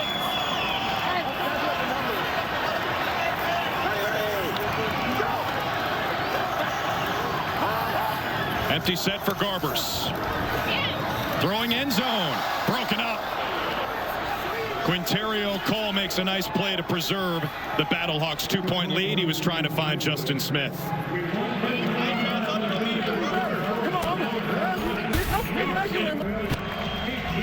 Anthony McFarland Jr. is great in space. They talk about his speed, but that time he actually eluded the defender, faking outside and cutting back inside. You're taught as a defense, hey, those fast guys are going to get to the edge. Anthony McFarland Jr. says, I'm not going to do it now. I'm going to get inside. Then to Quinterio Cole, the former Seattle Sea Dragon, extends his arm, keeps the score from being tied. Cole? AJ, emphasis on the run game on that drive. Is that because the D-line's a little bit thin over there? Is it the box they're giving you? It is the very old saying, take what the defense gives you. So we're giving the quarterback a two-way go as far as, is it pass, is it run? He can check out of it to a pass if they did load the box. So that's just on Chase and our execution right there. They're doing a great job. We got to keep that up. Acho and I talking a little bit earlier in the broadcast about how you'll change up individual blocking schemes on the same play, an arc, an insert. Why is that important for you? It's what they do. The defense is always wrong. As Mouse David would say, we have the chalk last. Thanks, Coach. Thank you. Let's go, bro. And I love hearing that. He says the defense is always wrong. I'm thinking as a defender, this is the exact same play, but you're giving me a different look. It's frustrating for any defender. That kick bounces into the end zone. Santoso showing off the league. Hey, the UFL season continues next Saturday. Here's the Week 4 schedule. Showboat square off against the BattleHawks at 12:30 on ABC, followed by a doubleheader on Fox. Defenders Stallions, Panthers Brahmas. Finally on Sunday, Renegades and Roughnecks on FS1. Santoso with the powerful boot on the touchback. And you check out A.J. McCarron. 25, right? 15 of 20. He has been efficient. Really, the only mistake for St. Louis was the fumble on the screen pass. Boom. Zach, fake 18 truck, naked left on. So two things you heard. A.J. McCarron, he's used his legs. Look at that, 3 rushes, 23 yards. He worked on that this offseason. This is a naked, so it's going to be him with the ball in his hand, faking a run to a pass.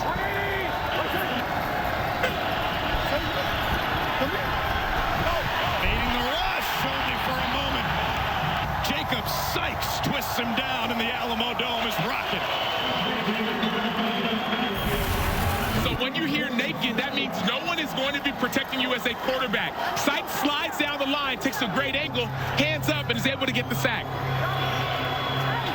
Here we go. We got double right. 2nd. Wade Phillips celebrates the first sack of the day for either team. Late 3rd quarter. Snap it with 1 on the timer. McCarron floats it. Aitman not home. That bounces off the sticks. And McCarron frustrated. Well, he's frustrated, and you feel the San Antonio Brahmas defense. That momentum feels like it's shifting in their favor. I wonder, Cole, as an offense, you hear the crowd, you see the defense. How does it feel when this momentum seems like it's shifting? Anytime communication becomes limited, it becomes easier to second-guess things, Acho. If I can't tell my guards what we're going to do, what we're going to change, if the quarterback can't tell me, guards can't tell the tackles, all that communication begins to go away. Everybody then becomes independent, and it makes things more confusing. There's that cheetah set with no running backs. McCarron needs a deep one. He has got it. Butler skies for it. First down, BattleHawks. Gain of 32. Hakeem, the dream. So he's 6'6". Look at the perfect placement of the ball. But more than anything, Hakeem Butler has had an opportunity to play, but injuries has slowed him down. Now he's showing what he can do when healthy.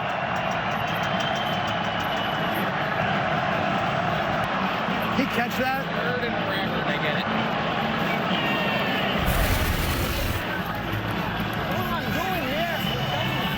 Well, what a way to end the 3rd quarter. Hakeem Butler's sterling day continues. His team leads by 2, driving as we go to the 4th. Let's do it. All right. See y'all.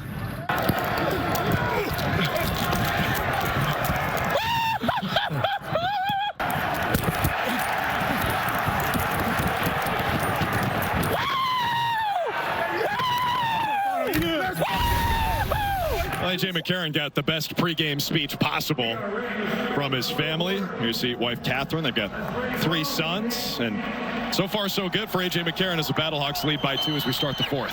And this is what he wanted. Last year when he played in the XFL as it was last year, he said, I want my boys to see me play. He had time in the NFL as a backup. He didn't want that. He wanted to actually go and be the guy, and that's what he did. Last year, XFL MVP.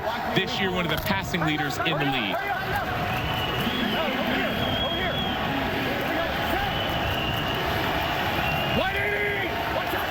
Starts on the gun with Sailors on his hip. Handoff to Jacob Sailors, and he finds some space.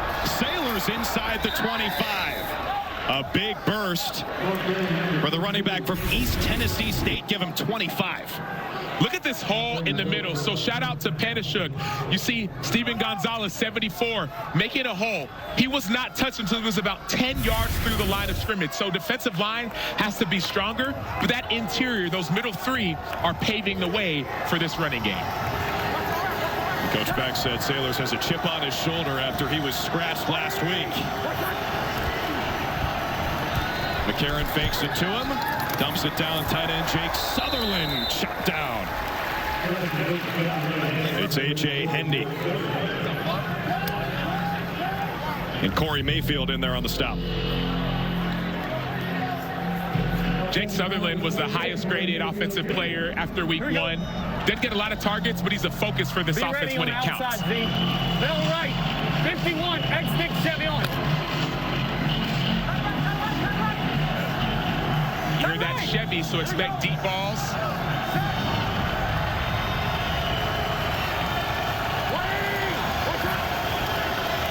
Five wide for McCarron. He is flustered, and the whistle blows.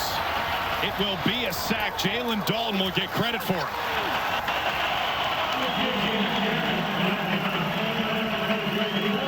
Jalen Dalton, the former basketball high school star. 51. Trip rate 51 clap. Trip rate 51 clap. I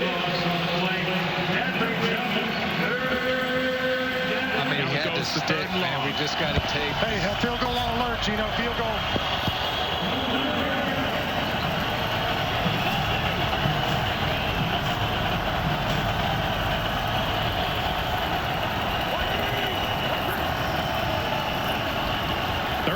and 14. McCarron feeling the heat again.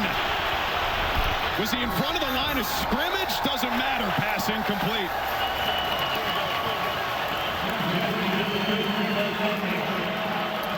A couple of BattleHawks wideouts collided.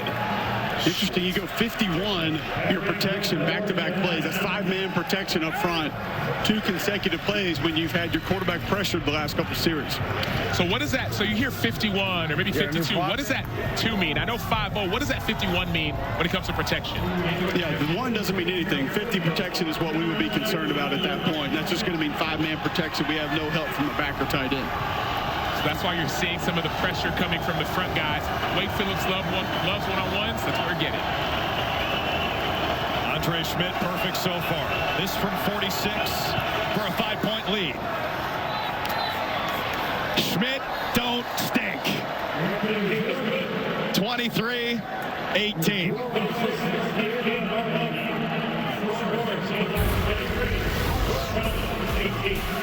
The kickers have been the story here in the UFL in week 3. Schmidt 3 for 3. This presentation of the UFL will continue after these messages and a word from our ABC stations. Up the middle with the seam. Showing off those wheels. Dragging defenders down inside the 15. Andre Schmidt is good. And St. Louis wins it. The dramatics for both these teams last week, especially the Brahmas drama, trailed 16-0 entering the fourth quarter. 30-1 were their odds. And then, of course, they don't care about that bottom line there because they got the win. That's all that matters. But if you had the Brahmas, that hurts. One person who was heartbroken was Stormy. Is that right? Can confirm. Emotional damage. They almost went for it, Stormy. They almost went for that 2-point conversion, which would have made you a lot happier. But smart play by Wade Phillips and A.J. Smith saying if we go for it, fumble, or throw an interception, those 2 points go to the other team and we'll lose the game. I did appreciate A.J. jokingly apologizing to me, though, for the kneel down. Keyword, jokingly. Wade Phillips says, I bet my job on every game. McFarland stumbles, and he's down near the 25-yard line. B-Rabbit, Jerome Cap in there on the tackle. So here comes this San Antonio offense again, which, as we just showed you, can strike in a hurry.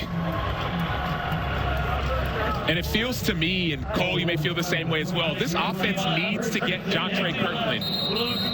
Both sides. Empty left, blue key one. I would love to say the same thing, Acho, but you heard A.J. Smith last time we talked to him say, we're going to take what the defense gives us, which tells me that he's in a little bit of a mindset of we're not going to go out and try to force anything. I just go back to that idea of, okay, take what the defense gives you. I think there's that piece of our best playmaker, got to get him the ball. Yeah. It's their third drive of the third quarter. They scored a touchdown and a field goal. There's Justin Smith, nowhere to go.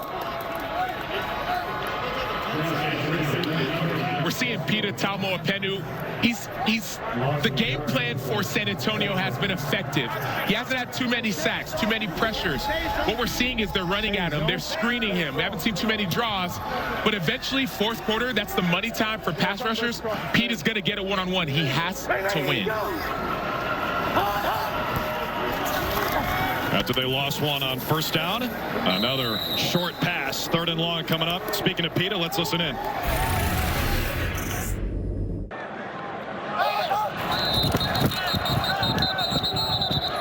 Hey, they're screening him.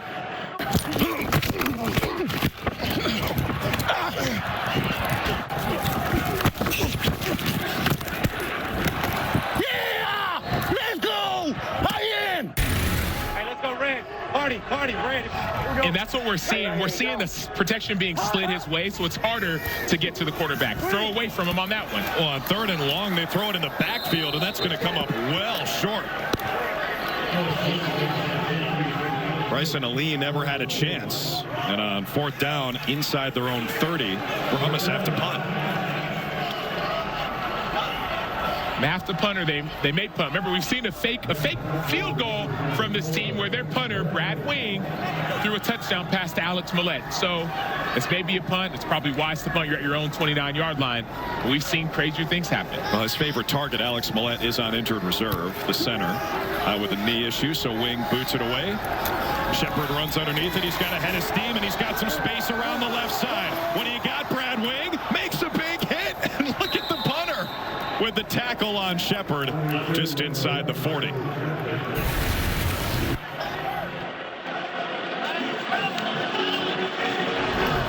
Brad Wing, you talk about changing a field position. This is a perfect return. All you have to do is beat the punter. The punter beats you. Go! Go!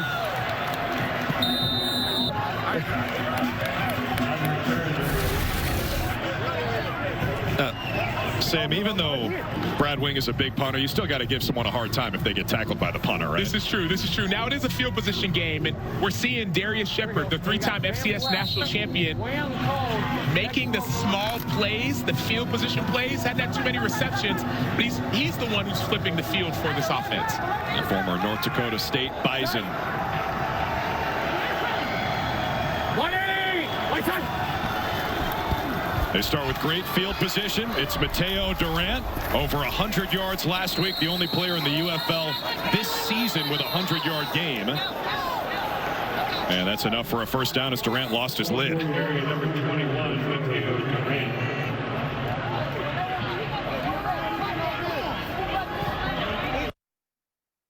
Some of the offensive linemen, Cole, seem a little bit slow to get up. I know it's a tough man's game, but I wonder about that. Well, I'd say this, Panishuk, the center, he had his man 15 yards downfield. Here we go. That's why the helmet popped off. There we got flank right. I'll tell you, when you're getting owned, I mean, maybe you never got owned, but that's when the cheap shots start coming. Guys, eye gouge, throw your helmet off. Here we go. So Durant to the sideline, Sailors replaces him. McCarron sets up the screen. It's Butler, who's had an outstanding day today. Physicality on the run after catch, and that's a first down. Cole, you talk about Panishuk right in the middle and owning defensive linemen. As a defensive lineman or a linebacker right here, in this case, you never want to have the center right in front of you. And so you're getting driven 15 yards in the backfield. But he'll watch someone say, I thought you were a linebacker. You look more like a safety on that one.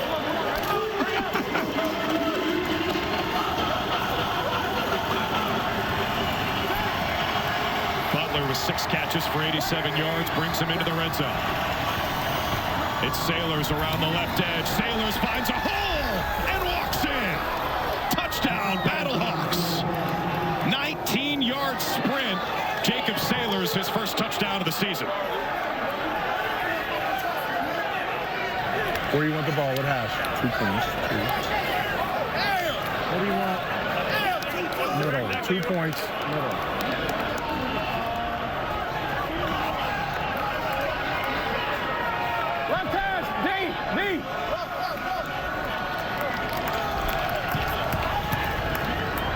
Hey, wide trade to south right close. And St. Louis. F-fly. Paint hot. 0-1, ready? Paint hot. Going for 2 from the 5 again. Move!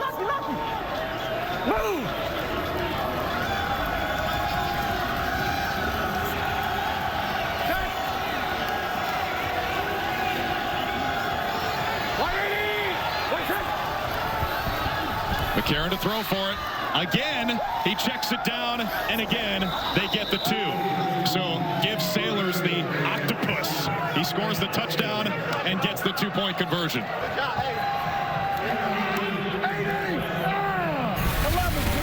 So this is the second time we've seen this play. A.J. McCarron, great eyes, throws it to Sailors right underneath for the 2-point conversion, and then the touchdown. Look at this blocking up front. Great job by the tight end. Jacob Sailors, 1 cut, too much speed, finds the end zone for the touchdown. Great job! Great job, baby! Great job! Great job, Mike!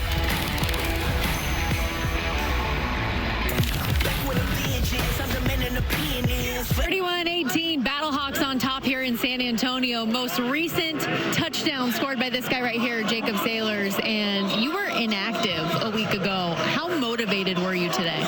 You know, that's what we were called here to do. You know, Mateo was inactive the first week, and he had a huge week last week. And unfortunately, like you said, I was inactive. So to be able to come out here and bounce back is exactly what I was praying for and hoping for. And I'm just blessed to have the support of my teammates. No question about it. Thank you. Thank you. All right, Stormy. It's a guy who's been underlooked really his whole career. Played FCS football at East Tennessee State, where he was an All-American. Now getting a shot here at the professional level and making the most of it.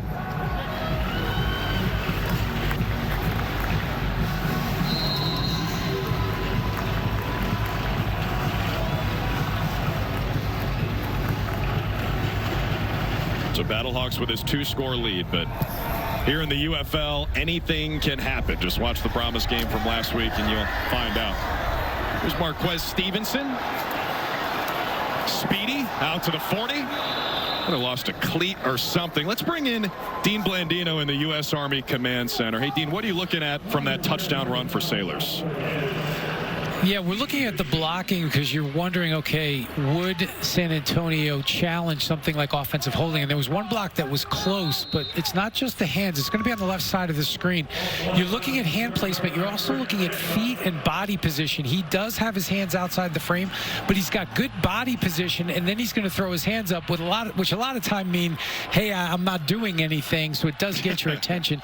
But we think that is, again, good body position, not enough for a hold. Dean, is it true? We were taught when I played, hey, if you put your hands up, the refs are going to look at you and probably going to call the penalty. Do you actually look at that when players' hands are up? Well, you're looking at the action, but it's never, we always say, hey, don't bring more attention to yourself. Don't throw your hands up. Just finish the play. But again, they're officiating the action. They're not going to officiate that aftermath. Ready, go! All right, that's Dean Blandino in the U.S. Army Command Center as Anthony McFarland picks up the first down for San Antonio. Quickly, Cole, what percentage of plays would you say a holding occurs? Well, depends on what you're going to call a hold, because what Dean did a great job of right there is shut down all the Twitter nerds that are taking still pictures and trying to tell you that somebody was holding on a play. You can't take a still picture and call something holding. It's just because it happens so fast that hand placement can change so quickly. And I think where Dean was going is, are you impeding a defender releasing from a block and being able to chase down the play and being able to pursue a play? And I didn't feel like that happened on that play. So you could take a still shot of 100% of plays and say it's going to be a hold. First down in plus territory for the Brahmas. It's John Lovett. Or you could be like me and live by the philosophy of it's not a holding until a flag's thrown. Until it's called. Oh, Lord. You can tell which positions these guys played based on this conversation. We're under 7 minutes to play here in the fourth. 3 straight runs to start the drive. Ready, go!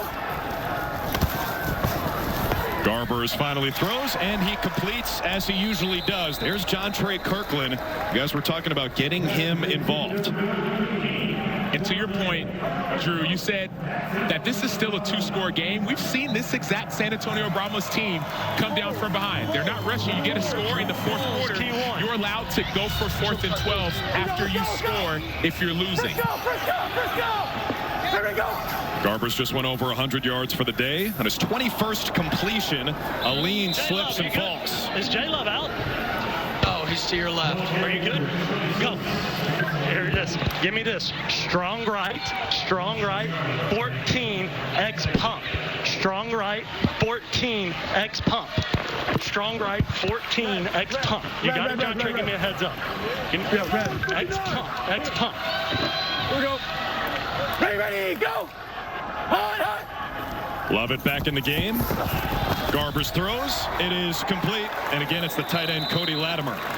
Former Super Bowl champ with the Broncos. And a second-round pick of Denver. Matt, go! Matt, go! Matt, go! Staying in regular? No, regular. Here we go. Give me this. Give me strong right, wide. Give me this. Hump, ace left tight, hump to Broncos punch out spacing. Broncos punch out spacing. Spacing. So you're essentially going to see those 3 receivers on the right side run hooks, spread out with that zone action. They give it to Lovett. But I think this is 4-down territory. He's down at fourth down and 1. Askew Henry on the tackle. No, it's less than 1. It's about 1. Here we go. Under 5 minutes left. A huge call. Go breakout, Frisco, Trey Wright, Denver key 1. Breakout, Frisco, breakout, Frisco, Denver key 1. Breakout, Frisco. Hard count.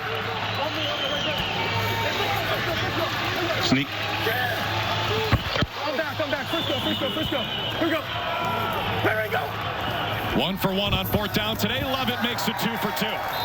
Inside the 25. Really keeping San Antonio alive. They are, and that's great play calling by A.J. Smith, but even better by Chase Garbers. That earlier play and even this one, there's options. You could keep it, you could pass it, so it's an RPO, at least the play before. Hey, trusting his eyes. Mary Poppins. Watch your pop pass here. Mary Poppins. Moon. Hey, go. Kirkland the motion man. Garbers throws to him on the screen. Kirkland throws again. It's caught. Latimer inside the 10. You can throw it twice if the first pass stays behind the line of scrimmage. Gain of 15. To Trace left. And if your receiver is also a former quarterback. Joshua Kirkland played quarterback at LSU in their bowl game when all the other quarterbacks weren't available. He's a receiver, he's a DB, does it all. Had a double pass last year. As long as it passes behind the line of scrimmage, you can do it. Joshua Kirkland, Mary Poppins, making plays. 15 yards, their longest play today. Coming up on 3 minutes left in the 4th. Garbers looking, surveying, fires, incomplete. Alizé Mack in the end zone. And 2nd down and goal coming up. They're going to go. Okay. Left hash. Okay, give me this strong. Hey, trips right, slide check, red. Trips right, slide check, red. Slide check. Trips right, slide check. Slide check. Red, Since we're still outside of 2 minutes, that clock winds even on an incomplete pass. So under 3 minutes left. Hey, easy, Bronco. Broncos that inside zone. Here we go. Aline's the running back. He gets the call. Sheds a tackle inside the 5.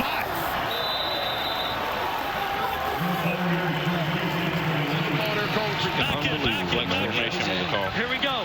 Clover. Strong right, Denver punch out X crap. Strong right, Denver punch out X crap. Let's go shade clip open. BA is the only back clip open right strike now. 51. BA is the only Shade back clip open strike 51.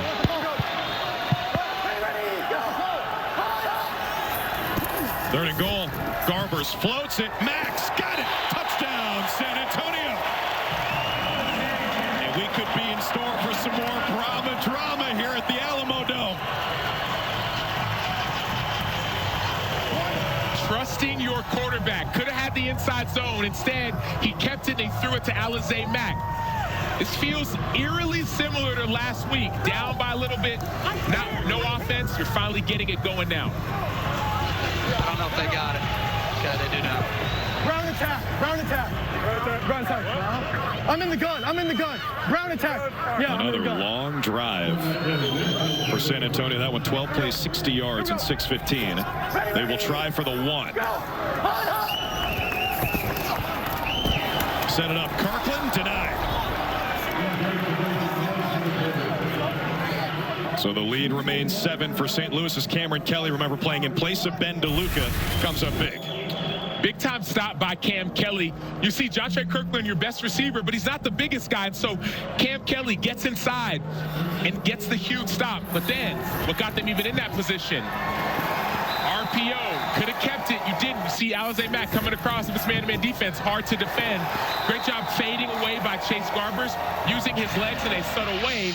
But 4th and 12. At least I do. I don't know what they're going to do.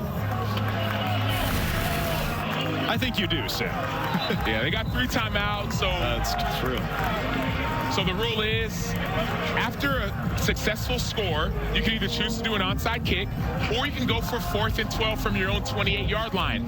It plays like a normal play. So if it's an interception, the other defense gets the ball. If you don't score, well, the defense gets the ball from that yard line. So it seems as if they could actually go about that option, or if not, you can kick it. You have 3 timeouts. You also have a challenge, which you can only use if you have a timeout, and trust your defense. So that's the game that's being played. Looks as if they're going to kick it right now. Field position game from the 20-yard line. Now, once again, if you do want to kick it, do the onside kick. You just have to declare that you're going to go onside kick, and if you declare it, then you can go for the onside kick. What would you do? I would go for it if I were them. They did it last week. It was successful. I'd go for it because there's just almost a sense of trust that we've been here before. And St. Louis's offense is one of the most potent offenses in the entire league. And they've been running the ball really well in the second half. 7 carries for 76 yards. But they do kick it deep with Santoso. It's Shepard. XFL Special Teams Player of the Year last season, out past the 35 with 2:05 to play in the fourth. So 3 timeouts for the Brahmas plus the 2-minute. Plus the clock rolls. If the ball happens to go out of bounds, if you're St. Louis, San Antonio want to get them out of bounds, that clock will stop.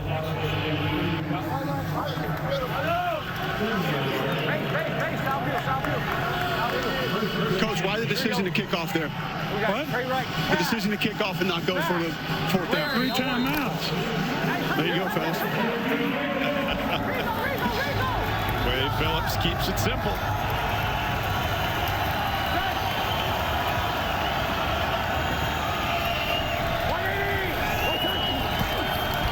Mateo Durant gets the fake.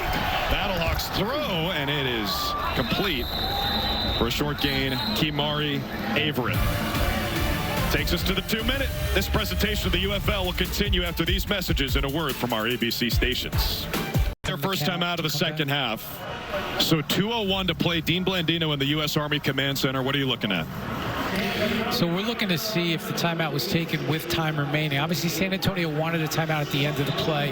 It hit 2:01 when the runner was down. They immediately signaled for timeout. The officials got together and made sure it was correct. And we looked at it and were able to confirm that the timeout was granted with 2:01 on the clock. All right, thank you, Dean. So Wade Phillips gets it in just before the 2-minute warning. It seemed like it was really a no-brainer for him to kick it away. We got 3 timeouts. Let's go.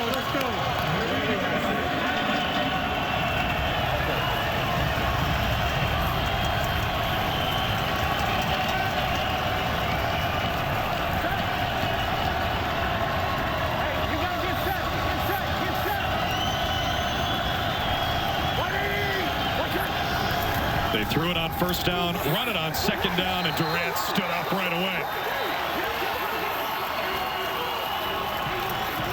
So we'll hit the 2-minute at 1:58. Let's go back to that last play. Listen into Wade Phillips.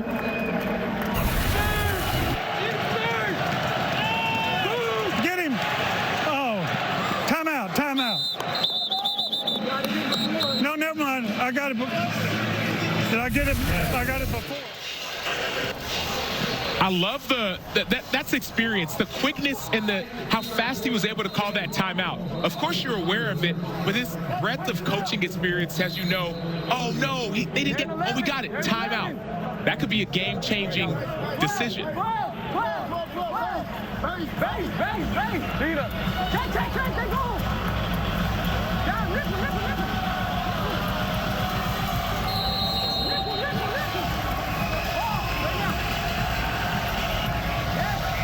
So, hey, empty left, 50 Chevy, 8 shallow, 8, go Lightning, on 1, right?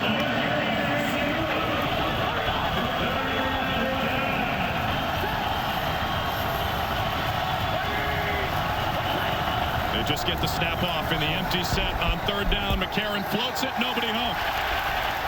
Butler, the closest BattleHawk in the area. Jameer Jones applied the pressure. Wade Phillips' team takes over with a $1:54 left in the 4th, and they throw it there on 3rd down. Right. Stopping the clock.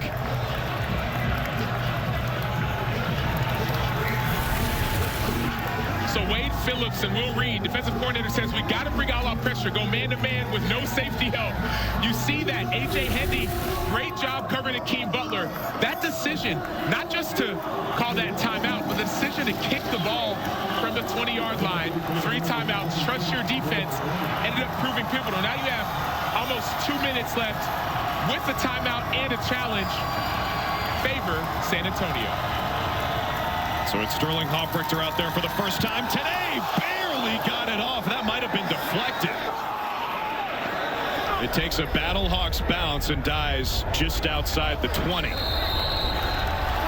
Ooh, Justin Smith almost flipped this game on its head. Hey, the UFL season continues next Saturday. Here's the Week 4 schedule. Showboats square off against the BattleHawks 12:30 on ABC, followed by a doubleheader on Fox, featuring the Defenders taking on the Stallions, and then the Panthers against the Brahmas. Finally on Sunday, the Renegades and Roughnecks on FS1.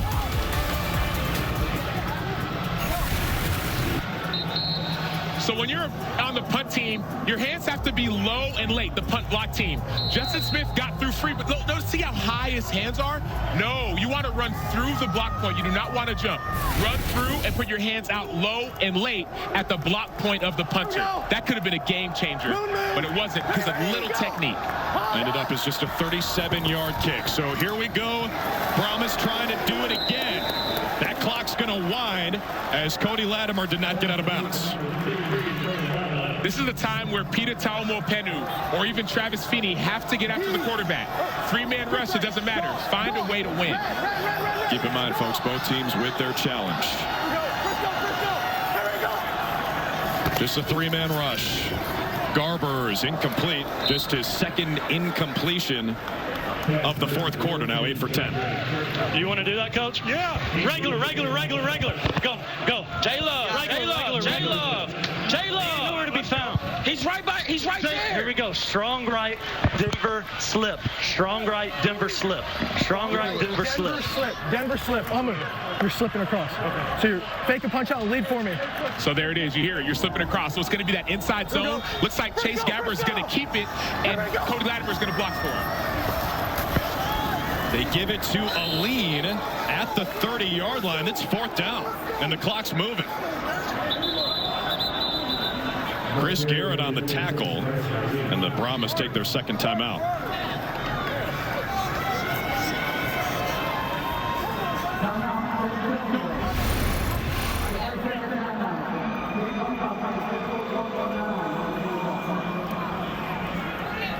That true line measurement, they're short. So in this moment, you think about that inside zone or that RPO. Gabbers could have kept it, decided to give it. If you get a first down, the clock stops. So I have no issues with you running it again, getting the first down, the clock stops until it's reset. Then you could spike it after that, or maybe you keep it in Gabbers' hands. I don't know the personnel group. Hold on. We're going to run it? J-Love is in here. We're going to run the ball. What's the play? I don't know, Coach Wade. I'm trying to figure it out. Headset on. I can't tell you. Strong right, Denver punch. Yes, we're running. We're running. Strong right, Denver punch. It's 1 yard. Jordan Love. We got to get 1 yard. Lovett is the bigger back. They said, where's Love? Where's Love? All of a sudden they found him. That's why they wanted to give it to him early. 5'11", 215, and Lovett has another. Brahmas 3 for 3 on fourth down today. He got an extra 5 yards after picking up the first down.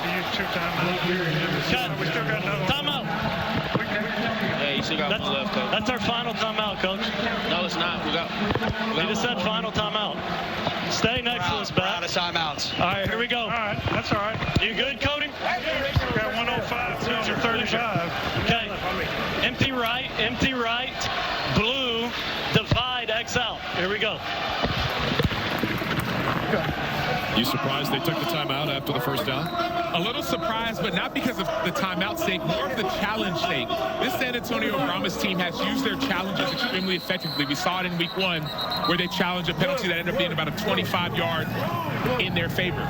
Without a timeout, you cannot challenge anything. So they trust their offense. I get it. And that's what I'm excited to see. Also, you hear the play call, the divide X out.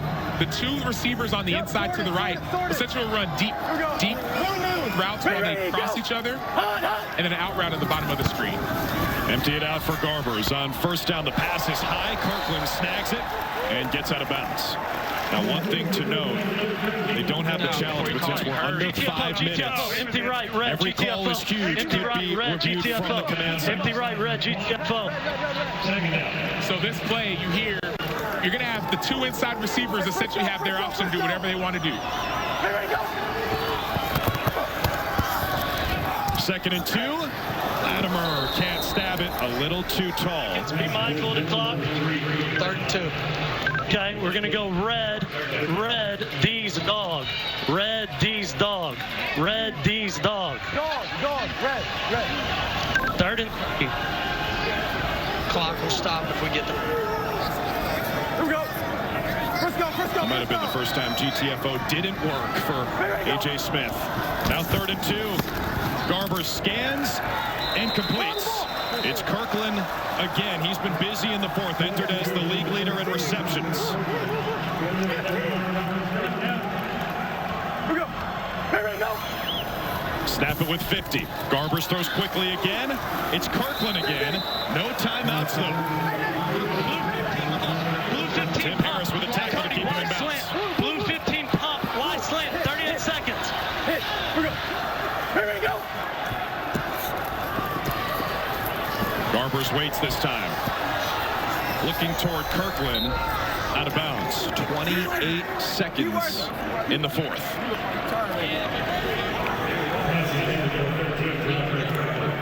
This is the time where somebody has to make a play. On the defensive side, you're looking at Peter Tomo-Okenu. On the offensive side, looking at Jontre Kirkland. Somebody has to step up. It's 3rd down. It's money down. This is what you train for. He's been in the NFL, played for the 49ers, 6th-round pick. This is your time to use your inside move, or maybe you go to your patented outside cross chop. Frisco. Here we go. 3rd and 4. Garbers flushed. Still running.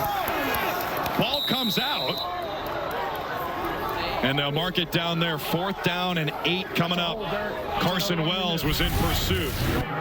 We talked about that inside move. Peter been setting it up all day. Go upfield, stab that outside arm, and you have 2 guys on you. You force the quarterback outside of the pocket, which is the perfect move. Even though you didn't get a sack, got a quarterback pressure, quarterback hit, quarterback effect, quarterback hurry. Now it's 4th down. This is what you live for.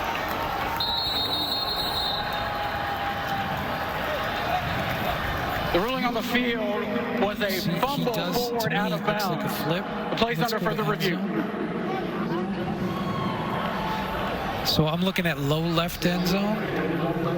See him flip it? I've got low left end zone. We got an incomplete pass. We're going to carry a runoff. No, there's no runoff. Wait, what? But he can legally. We've got it. Was he beyond? He was clearly outside the tackle box. No, he wasn't beyond the line. I don't think so. No. We've got him flipping. We've got the hand coming forward with control, so we have a pass. Let's just get the clock when it hit the ground and make sure. And that's the previous spot. When it hits the ground, it's 21. All right, Derek, we have a forward pass. The hand did come forward with control. He was in bounds. So we're going to go back to the previous spot. It's going to be 4th down. Hang on. 4th down at the 40. Dean. He didn't throw it past the scrimmage. He didn't throw it past the line of scrimmage. He did. It crossed the line of scrimmage extended. Yes, he did. It crossed the line of scrimmage extended. Is your clock good, Dean? And we're going to the left hash. We're going the 44-yard line. It's going to be 4th down and 4. Left hash and 21 seconds on the clock. All right. 21's good. 4th.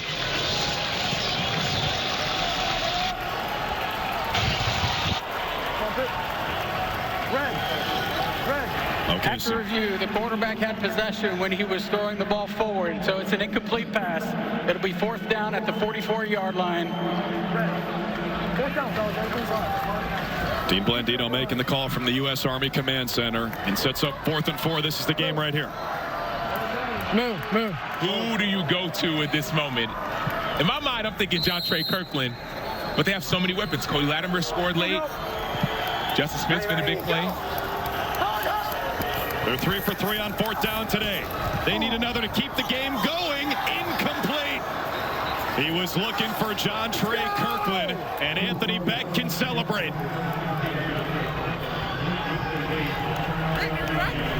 Let's go. Good job, Ash. Good boy. Love it, brother. Hell of a job, man. The King, 12. So you felt it. You felt that pressure from Peter Talmo-Pedu, who goes to his move, gets around the edge, forces the quarterback to throw it a little bit quicker. Didn't get there, but you affected him. Yeah! Yeah! Let's go! Here we go. Here we go. Here we go. Set. 180. Watch out. Great game, fellas. Appreciate you. Well, they finally got their 4th down conversion, and it seals a win. 31-24, St. Louis comes into San Antonio. They hand the BattleHawks their first loss of the year.